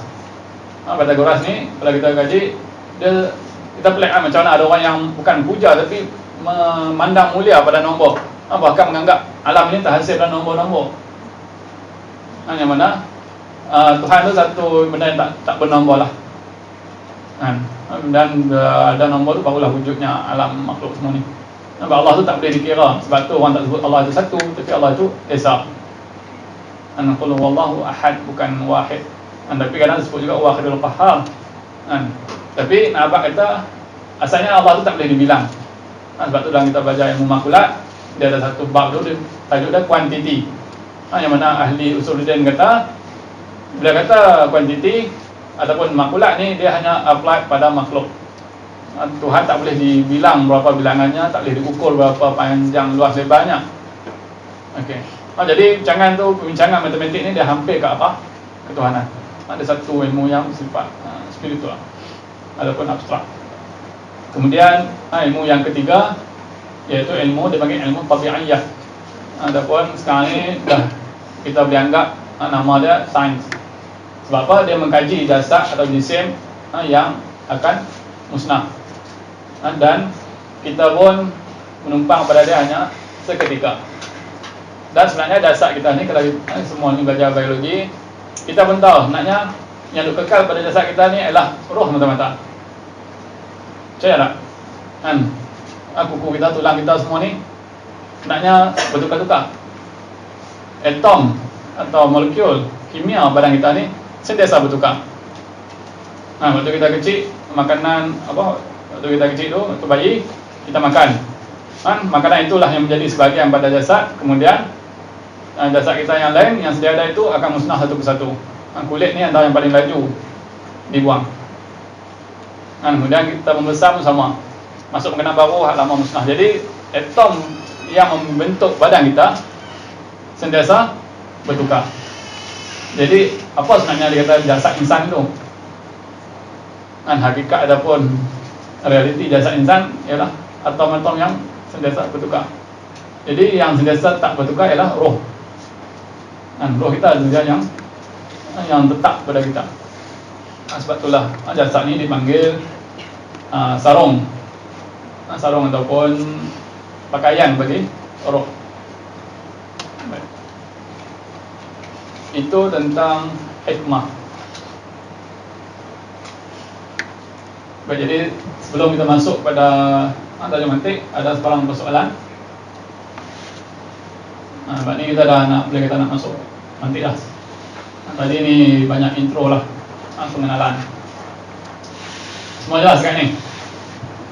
Ya. Kalau macam retorik duduk pula, roh ni duduk. Okey. Dia asal dulu, kalau pernah dengar, dia panggil liberal art, yang bukan liberalism. Liberal art yang wujud zaman dulu-dulu. Dia belajar 7 ilmu, Quadrant dan Theorem. Jadi dulunya retorik itu dianggap berdiri sendiri. Tapi setelah disusun semula retorik, dia dimasukkan di bawah tajuk logik. Dan nanti kita akan tengok, slide lepas ni kita akan tengok pecahan-pecahan ataupun cabang-cabang ilmu mantik, yang mana salah satu cabang itu letaknya ilmu retorik, ataupun dipanggil sekarang ilmu khatabah, ilmu tentang ucapan. Asalnya retorik ni khutbah, ucapan, yang mana dia bermain dengan emosi manusia. Jadi tapi kita jangan salah faham dengan khutbah Jumaat. Khutbah itu dia berdasarkan fakta yang paling fakta, iaitu wahyu. Fakta yang tak boleh dinafikan, iaitu wahyu. Tapi khutbah ataupun retorik adalah mantik, adalah bahasa sendiri pun, dia merujuk pada ucapan yang dia ditakdirkan sebagai satu kaedah atau satu ucapan penyampaian yang mengembangkan jiwa dan mengejutkan jiwa. Mengembangkan jiwa dan mengejutkan jiwa. Apa maksudnya? Maksudnya dengan mendengar retorik yang efektif, yang berkesan, mampu mengembangkan jiwa orang, mengkobar-kobarkan jiwa orang, menyemangatkan orang sampai rasa nak buat sesuatu yang besar. Itu kemampuan retorik. Sebab tu dia ajar dalam mantik. Sebab apa? Ada orang yang level dia tinggi, dia guna hujah atau fakta yang bersifat burhan. Burhan ni dalam mantik hujah yang paling tinggi yang langsung tak boleh disangkal. Dia ambil daripada Al-Quran, iaitu qul hatu burhanakum in kuntum shadiqin. Mai kat kami burhan kamu, hujah kamu kalau kamu benar. Maksudnya apa? Dia kata burhan, dia satu hujah yang tinggi yang siapa pun takkan boleh lawan. Jadi ahli mantik ambil istilah burhan, letakkan pada satu peringkat hujah, satu level dalil ni yang paling tinggi. Jadi ada orang yang dia boleh terima burhan, sebut fakta macam ni terus dia terima. Tapi ada orang sebutlah kajian hadis bawa pendapat negara, dia takkan terima. Tapi dia suka ucapan yang semangat. Contoh dia apa? Mak sebut sebahagian orang politik, orang kerajaan kita sudah berlaku zalim kepada kita, maka kita sebagai rakyat sudah tertindas, tuan-tuan dan puan-puan, kita boleh biarkan semua ini. Orang dengar gitu sebab apa? Itu retorik. Dia kalau kita sebut kerajaan sebenarnya dia buat ini gitu ya. Dia tak mau terima benda bersifat fakta atau bersifat tak ada emosi, dia mesti yang bersifat emosi. Itu contoh yang membakar semangat, mengembangkan jiwa. Ada juga yang bersifat mengejutkan. Contoh macam apa yang usaha retorik dibuat pada rokok, kotak rokok. Orang dah sebut lama dah, doktor dah sebut lama dah, orang dah kaji lama dah rokok ni membahayakan dadah ni, kimia ni. Tapi tak tiba bubuhlah gambar orang sakit jantung, sakit paru-paru, kanser itu ini. Dengan harapan retoriknya orang tu kejut jiwanya dan tinggalkan benda tu. Tapi itu retorik yang bersifat image, bukan cakapan. Cakapan macam mana buatlah ceramah motivasi, hampir semuanya menggunakan kaedah retorik. Kelebihan retorik ni apa? Dia boleh menggerakkan suatu jiwa ataupun menghentikan suatu jiwa dalam satu masa yang singkat. Tapi kekurangannya ialah apa? Kekurangannya ialah pergerakan atau hentian itu tidak kekal lama. Sebab tu orang pergi motivasi seminggu, 2 minggu, sebulan, nampak bagus. Kursus motivasi ni berkesan, anak tu nampak bagus, rajin lah. Duduk dalam beberapa bulan, dah sopa balik. Sebab apa? Dia main retorik. Retorik ni dia semangat. Tapi sebenarnya dari sudut kegunaan harian benda ni perlu ada. Perlu ada. Contoh 1,000 orang doktor, semua bentang pasal bayar rokok. Semua orang tak dengar nak besar rokok ya. Jadi Walkman tunjuk video gambar sikit yang tunjuk Walkman pesakit tengah nazar nak mati, ni kesan rokok. Rasa lala tu mungkin akan letak siap rokok. Betul. Sebab apa? Itu retorik. Kadang-kadang perlu. Sebab apa? Manusia ni Allah cipta berbeza peringkat dan berbeza cara atau penerimaan dia terhadap sesuatu. Jadi pendekatan dia pun berbeza. Sebab tu kalau kita tengok Al-Quran ataupun Rasul, dia Allah sebut banyak kali dalam Quran, dia basyiran wa nadhira. Basyiran wa nadhira. Maksudnya apa? Nabi yang pertama, dia sebelum dia bagi basyir dengan nadhir, dia akan sebut fakta dulu, benda ilmiah. Contoh Allah itu bersifat satu. Hujah dia apa? Contohnya Allah itu satu dalam Quran sebut hujah dia kalau Allah Tuhan itu dua atau lebih daripada satu, alam akan musnah. Tapi alam ini tidak musnah ataupun pecah kacir. Maka Tuhan itu satu. Awal tu main logik, mantik. Itu mantik dalam Quran. Memang jelas dia guna kaedah dia panggil qiyas atau syllogism. Okey. Jadi Quran digunakan untuk itu fakta bersifat saintifik. Kalau Quran kalau Tuhan itu dua, nescaya akan kucak-kacir alam ini. Tapi alam ini tidak kucak-kacir, maka Tuhan bukan dua. Itu level hujjah atau burhan. Tapi ada orang kafir yang tak terima benda ni. Maka Nabi bawa peringatan yang seterusnya, itu Bashir. Bashir ni apa? Berita gembira. Baik, ini retorik yang jenis kembangkan jiwa, menyukakan jiwa, semangat nak buat. Kalau kamu beriman, kamu buat baik macam ni, amal soleh, dapat syurga macam ni. Syurga ni macam mana? Ada sungai araknya, sungai susunya, banyak bidadari, buah-buah apa semua. Jadi benda tu menyeronokkan jiwa. Jadi ini orang jenis kedua. Tak ada orang yang tak lehpi juga kan benda ni. Kisah apa aku ada juga orang kan. Dia tak kisah, aku tak dapat benda apa, dia fikir gitu. Jadi ada kaedah yang kita nazir, peringatan atau amaran. Okey, maka waktu tu kata kalau tak beriman masuk neraka. Akan di neraka macam mana? Nanti buat begini, siksanya begini. Dalamnya tu dibakar waquduhan nas wal hijarah. Bahan bakarnya ialah manusia dan batu bata. Jadi benda ni diharapkan dapat mengejutkan, menakutkan jiwa orang tadi. Tapi ada juga yang tak berkesan, maka yang ni kita serah kepada Allah. Allah yang akan menentukan nasib dia. Nabi pun itu, dia dakwah dengan semua cara yang boleh buat. Kalau tak terima, maka itu bukan urusan Nabi. Itu serah kepada Allah. Okey. Ini cabang-cabang ilmu mantik yang asas mengikut kitab Isaruji. Okay, mengikut kitab Isaruji ini antara tajuk yang dibincangkan, dan memang inilah 10 tajuk yang kita kena habiskan. 10. Tak mana 10? Tengok yang hujung tadi. Okay, tasawurat ada 5 dan tasdiqat pun ada 5 tajuk. Dan inilah yang kita kena habiskan untuk khatam kitab Isaruji. Okey. Mantik, tasawurat dan tasdiqat. Okey, secara mudahnya, cabang bagi mantik ini kalau kita nak faham, macam kita dah sebut tadi, yang pertama kita nak kenal sesuatu benda ataupun nak kenal sesuatu perkara. Kenapa perkara ini mungkin ada banyak, jadi kita kenal beberapa perkara. Itu tugas ataupun benda pertama yang kena bincang dalam ilmu mantik. Bincang ataupun bahasa lain dipanggil membincang tentang satu makna, perkara ataupun makna atau konsep atau idea. Okey, jadi itu tugas pertama, yang mana benda ni nak faham tentang satu perkara, satu benda, satu idea ni dalam ilmu tasawurat, yang mana kemuncaknya ialah dipanggil mu'arif ataupun ta'rif ataupun al-qaul syarih, iaitu satu bab, satu tajuk yang membincangkan cara nak kenal suatu benda, iaitu dengan cara mentakrifkan dia. Dengan cara mentakrifkan dia. Sebenarnya cara nak takrif banyak. Contoh orang tanya apa itu mikrofon. Saya boleh tunjuk saja. Tunjuk pada mikrofon tanpa bercakap. Itu sejenis takrif, tapi itu tak diterima dalam ilmu mantik. Sebab apa? Dalam mantik dia mesti bersifat bahasa, mesti bersifat ucapan ataupun tulisan.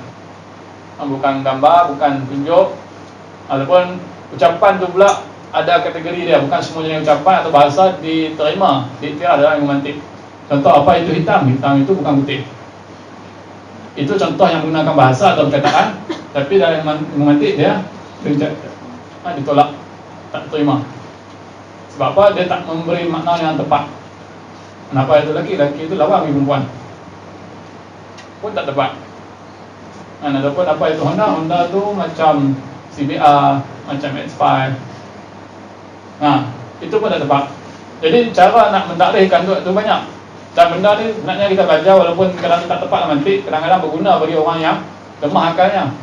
Untuk cerita apa itu insan. Insan tu hayawanun natiq, binatang yang boleh berkata-kata, ataupun binatang yang boleh berfikir. Dia dengar tu, dia pun fikir, lagi dia tak faham. Tadi faham kan insan tu macam orang kan. Ni dengar binatang tu berfikir pula. Orang ni dia lemah dari sudut mantik. Jadi bolehlah kita diskam ke dia bagi definisi atau takrif yang lebih rendah. Takrif yang tak diterima dalam mantik tapi boleh bagi faham pada golongan tertentu. Dan orang tu apa? Insan tu apa? Insan tu ialah orang ataupun manusia. Okey, nampak orang ni dia banyak cara dia memahami sesuatu. Tapi tak semua cara faham tu diterima dalam mantik. Yang tadi tu dipanggil takrif dengan cara bagi seperti insan, manusia, orang benda yang sama. Jadi semua orang faham itu. Dia tu lah beberapa kaedah yang ada dalam mantik. Tapi itu tak diterima lah dalam mantik. Yang terima dalam mantik, kalau kita tengok dekat tasawurat, bahagian maqasid, kemudian al-had. Okey, had itu hanya satu-satunya takrif yang diterima dalam mantik. Kemudian dia ada dua jenis, al-had at-tam dan al-had an-naqis. Tam itu had yang sempurna, had naqis ialah had yang cacat ataupun tak sempurna. Yang diterima di sisi mantik hanyalah al-had at-tam. Okey. Jadi dalam mantik ni ada peringkat-peringkat definisi. Sebab tu contoh yang paling masyhur ialah hayawan natik. Hayawan natik dikatakan sebagai had tam bagi insan. Definisi yang paling tinggi bagi manusia. Kita boleh lah nak sebut apa manusia itu al-hayawan al-dhahik, haiwan yang boleh bergelak ketawa. Pun orang faham sebab apa? Hanya manusia yang boleh gelak. Tapi dari segi mantik tak diterima. Sebab itu dia anggap sifat yang walaupun hanya dapat manusia, tapi dia tak menggambarkan hakikat manusia itu. Sebab apa? Dia kata manusia, hakikat dia bukan gelak ketawa. Hakikat manusia ialah berfikir. Kalau manusia beza dengan haiwan lain hanya dengan ketawa, maka mana kemuliaan kita? Sebab apa spesial? Sebab boleh gelak. Datang ada boleh faham gelak lagi. Dia boleh gelak. Okey, jadi dalam mantik itu tugas utama dalam tasawurat untuk faham, untuk tahu, untuk definisi tentang sesuatu, itu semua dalam ilmu tasawurat. Yang mana dia ada mabadi. Mabadi ni macam batu bata atau asas untuk buat takrif. Kemudian dah ada batu bata asas ni, barulah buat takrif dalam tajuk maqasid. Okey, sama juga macam tasdiqat. Tasdiqat yang kita sebut tadi, satu bab yang mana telah kita faham beberapa makna atau idea atau konsep atau perkara melalui definisi atau takrif, maka kita nak kaitkan ataupun nak kaji kaitan antara setiap perkara tadi. Setiap makna tadi kita nak kaji, adakah dia berkait. Jadi itu dalam tasdiqat. Dia akan bincang macam mana cara nak gabungkan antara makna-makna yang pelbagai tadi, kemudian nak kaji kaitan dia. Okey, jadi susunan awal atau batu bata dia itu dia ada tajuk mabadi yang ada tajuk al-qadiyah, at-tanaqud, al-aks. Kemudian dah dapat semua ini, barulah kita pergi ke maqasid, iaitu tujuan ilmu tasawurat, iaitu kaitan antara dua makna atau dua perkara atau beberapa perkara. Jadi tajuk pertama al-hujjah, kemudian tajuk yang kedua as-sina'at al-khams. Okey, jangan keliru dengan al-kulliyat al-khams. Dua ilmu yang berbeza. Okey, sina'at al-khams inilah letaknya ilmu retorik. Okey, sina'at khams maksud dia apa? Kalau terjemah literal, seni yang 5. Ada 5 seni dalam tu. Sina'at tu seni atau bidang, khams itu 5. Jadi dalam tajuk 5 seni inilah salah satu seni itu ialah seni retorik. Ada seni demonstratif, seni retorik, seni poetik, bersifat syair. Syair itu pun ada setengah orang dia tak bagi ucapan, dia baca syair itu pun dah cukup untuk menggerakkan jiwa orang. Jadi itu antara kaedah-kaedah menyampaikan makna, yang mana setiap satu tu ada peringkat atau hierarki. Ikut kesesuaian orang lah. Ada orang yang boleh terima peringkat pertama, peringkat kedua. Yang tak boleh terima langsung tu, itu tak boleh buat apa lah. Asal Allah. Selalunya yang tak boleh terima ni dia ada masalah lah, masalah jiwa atau akal. Okay. Jadi inilah secara ringkas yang akan dipelajari. Sikit ya. Sikit ya. hanya 10 tajuk, 5 tasawurat dan 5 tasdiqat. Lepas tu insyaAllah khatamlah kitab Kisah Budi. Yang bagi apa? Yang bagi apa? Belum. Belum. Ha? Okey, lagi 30 minit. Okey, sebelum kita tengok tajuk seterusnya, barang soalan tentang mantik. Ada? Setakat ni boleh beza tak? Beza antara dua ilmu tadi, Taurat dengan Tasdiqat. Setakat ni boleh beza tak? Boleh. Okey, Luqman. Okey, cuba inilah bagi pendapat dan pandangan ringkas tentang tasawurat dan tasdiqat secara umum. Boleh berdiri Ini bukan test, tak ada ambil markah apa. Tasawurat tu lebih pada definisian. Apa dia? Definisian. Define. Okey, lagi. Pada masa-masa. Dan tasdiqat ni mesti kita nak gabungkan makna-makna tu dan kita nak kaitkan dengan kita ada itulah definisi dengan kaitan lah. Kaitan ni. Okey. Betul Pak.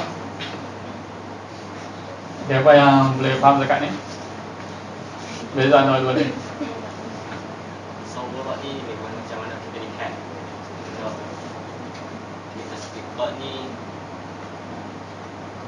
kaitan dia macam bukti kan. Ini apa yang kita lihat ni. Okey. Lebih kurang itulah. Maksudnya yang pentingnya dari sudut bilangan sebenarnya, iaitu yang pertama tentang satu tanpa dikaitkan dengan apa-apa, iaitu ilmu tasawurat.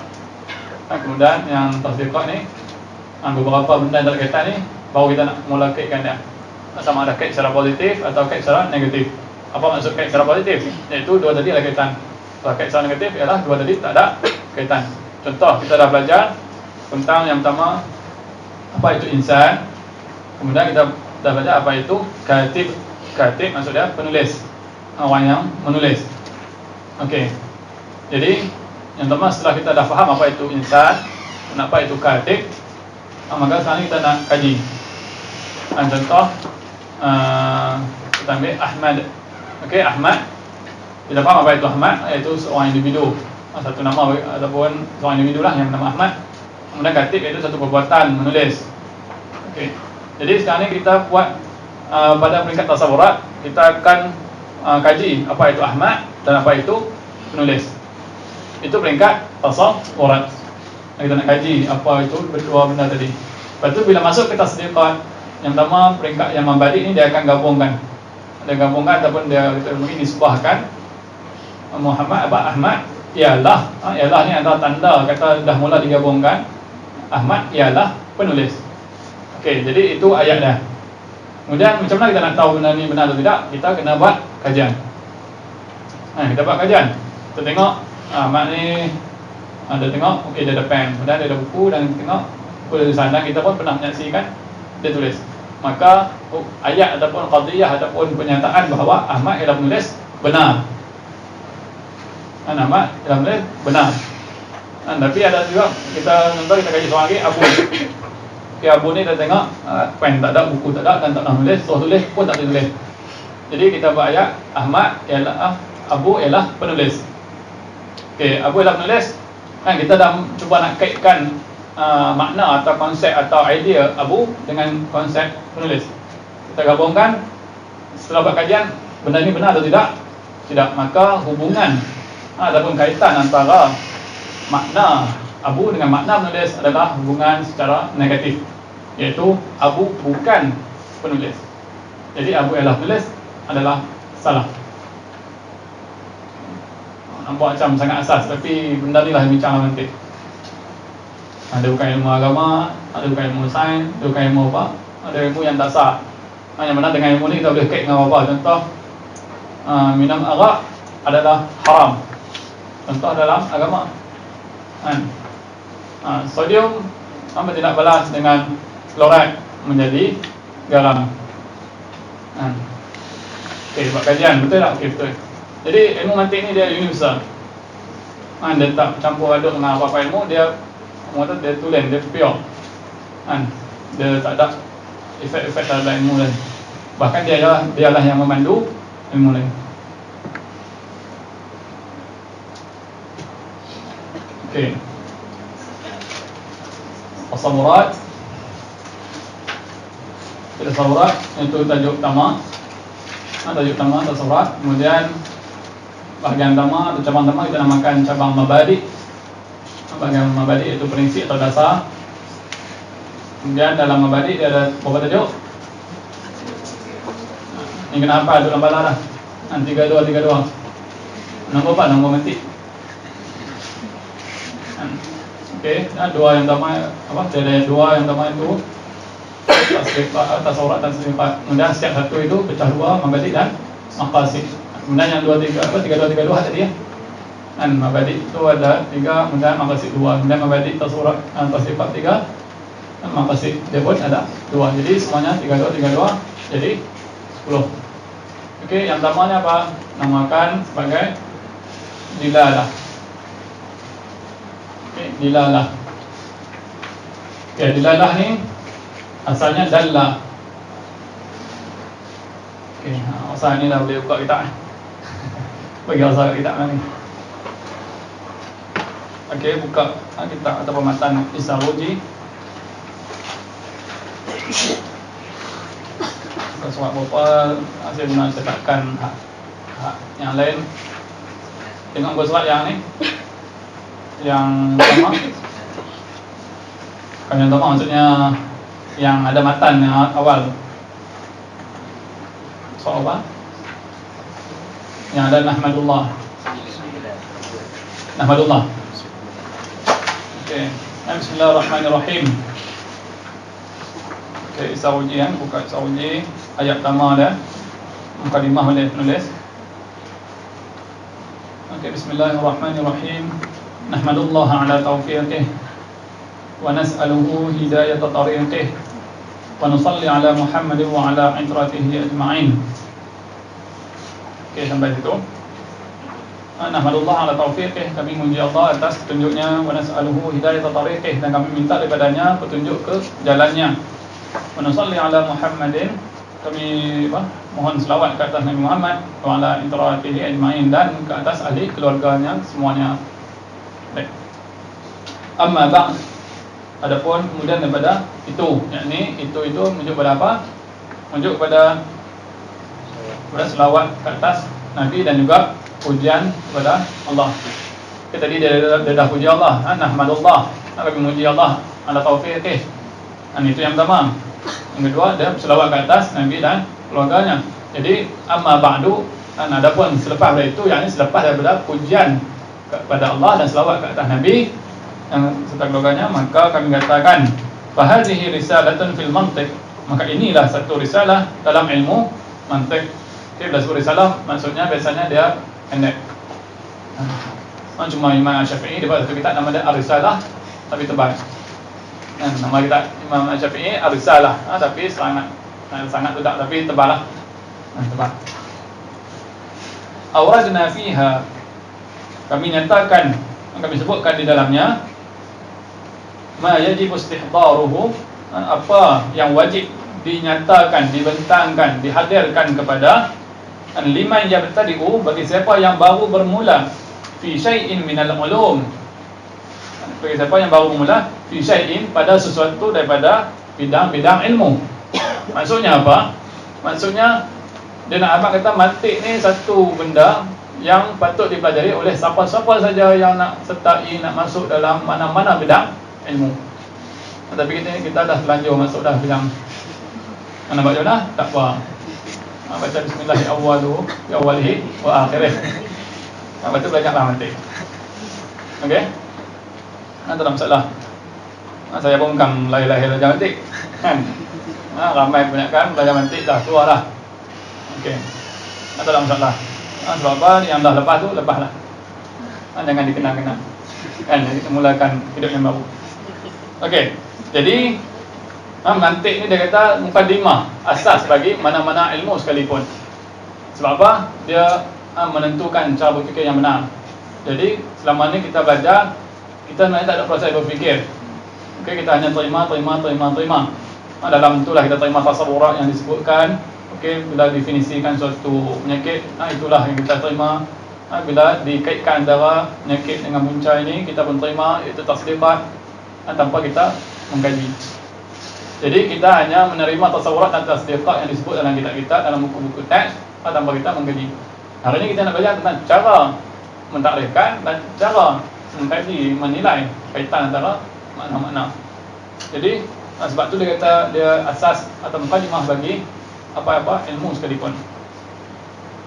Kemudian musta'inan billah, dengan meminta pertolongan, bantuan daripada Allah. Innahu mufidul khair, dialah yang memberikan, yang melimpahkan khair, kebaikan, wal jud, dan kemurahan atau nikmat, kemuliaan. Okey, itulah mukadimah asas ringkas bagi ilmu nanti ataupun kitab Isaruji. Okey. Jadi asalnya tak itu saja yang asas untuk mukadimah. Tak perlu syarah panjang-panjang untuk mukadimah. Kita pun dah mukadimah panjang tadi. Okey. Jadi tajuk ataupun kesurat yang selepas itu sebenarnya dah masuk tajuk dilalah. Isaruji itu ada letak tajuk situ. Tapi sebenarnya Isaruji itu nama kitab. Tapi nampak tak tajuk ni tajuk Isaruji bukan. Tapi Isaruji itu sendiri dia ada banyak takrif.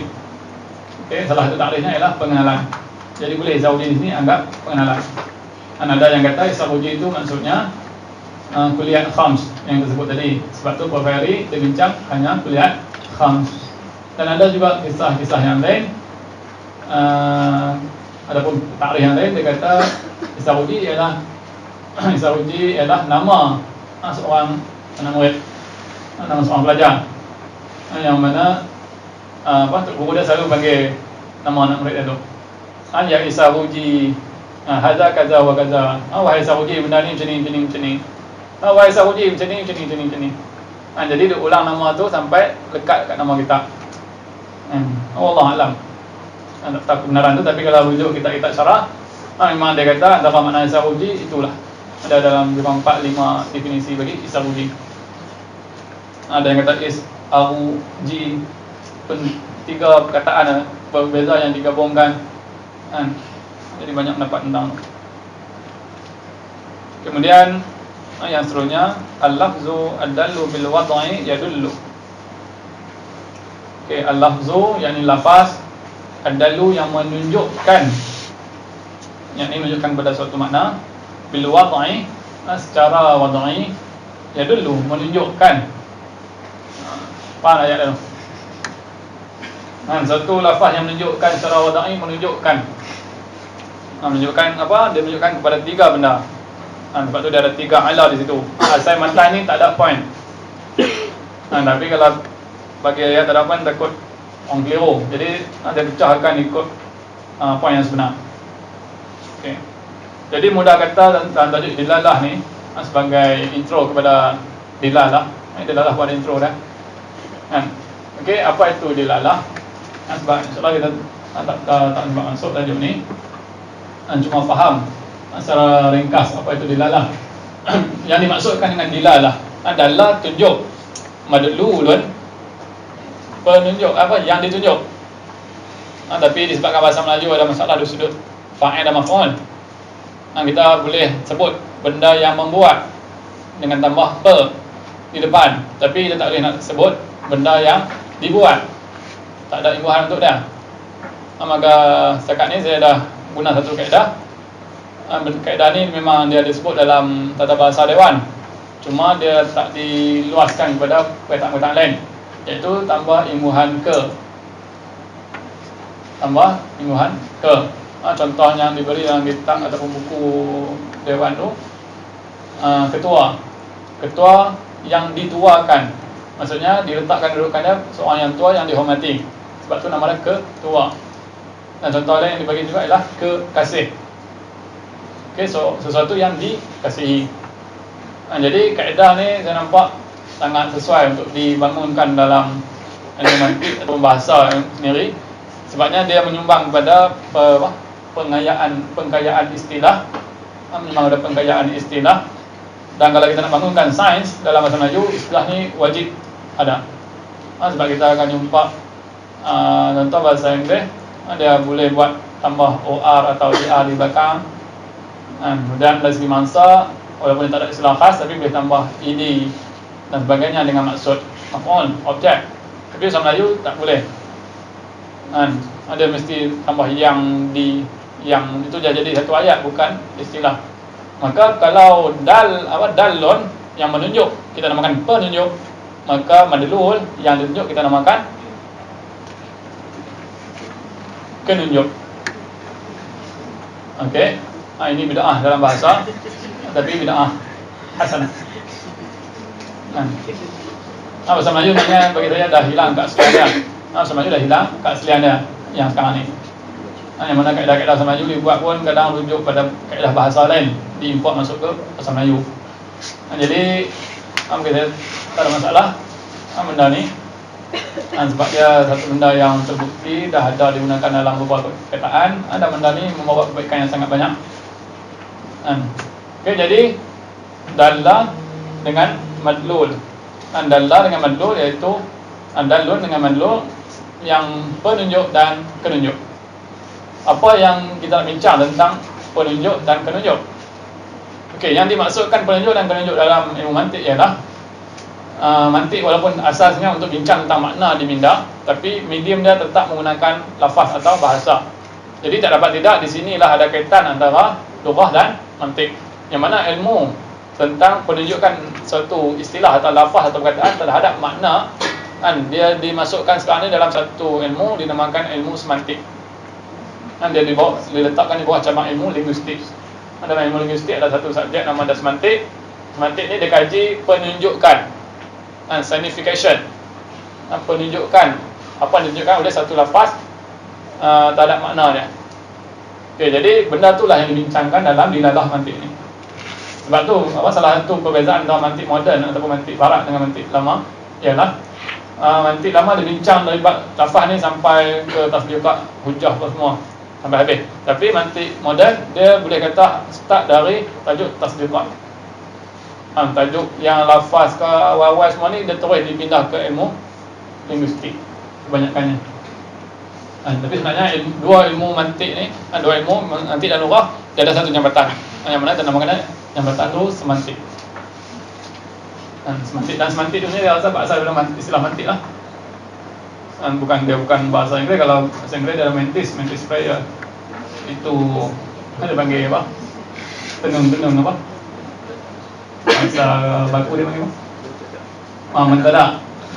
Kat kampung orang panggil tenun. Tenun mentadak apa yang mantis prayer. Okey. Jadi itu cara umum tentang dilalah. Iaitu nak kaji satu lafaz atau satu istilah itu dia menunjukkan makna dia macam mana. Okey, jadi yang jadi penunjuk ialah lafaz. Ingat, yang jadi penunjuk ialah lafaz, dan yang jadi penunjuk ialah makna. Jadi dalam tajuk dilalah nak bincang kaitan antara lafaz dan makna. Lepas tu barulah boleh masuk makna-makna seterusnya dan tajuk-tajuk yang lain.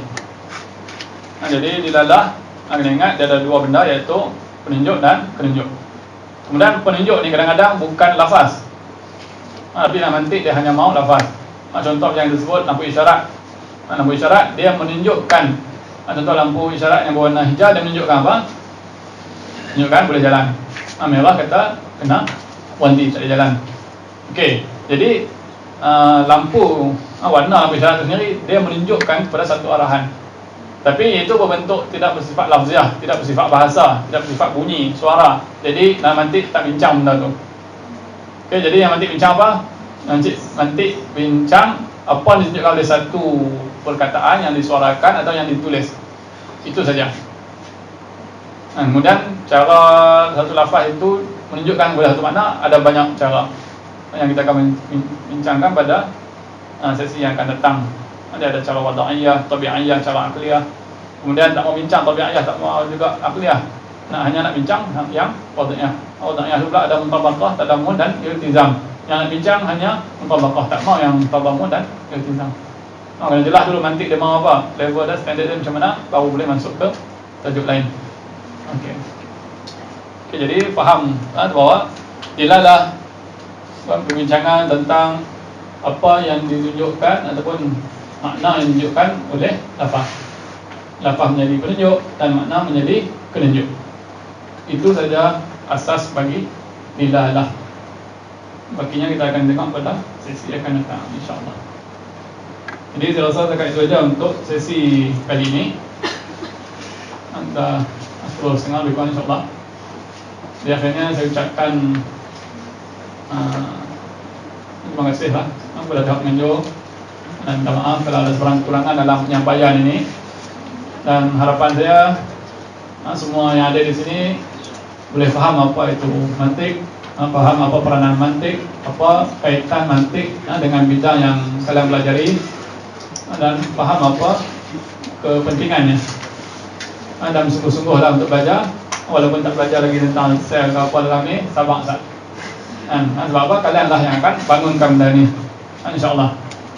Kita mengharapkan satu perubahan, satu generasi baru dalam aliran sains di negara kita, khususnya oleh umat Islam, orang Islam.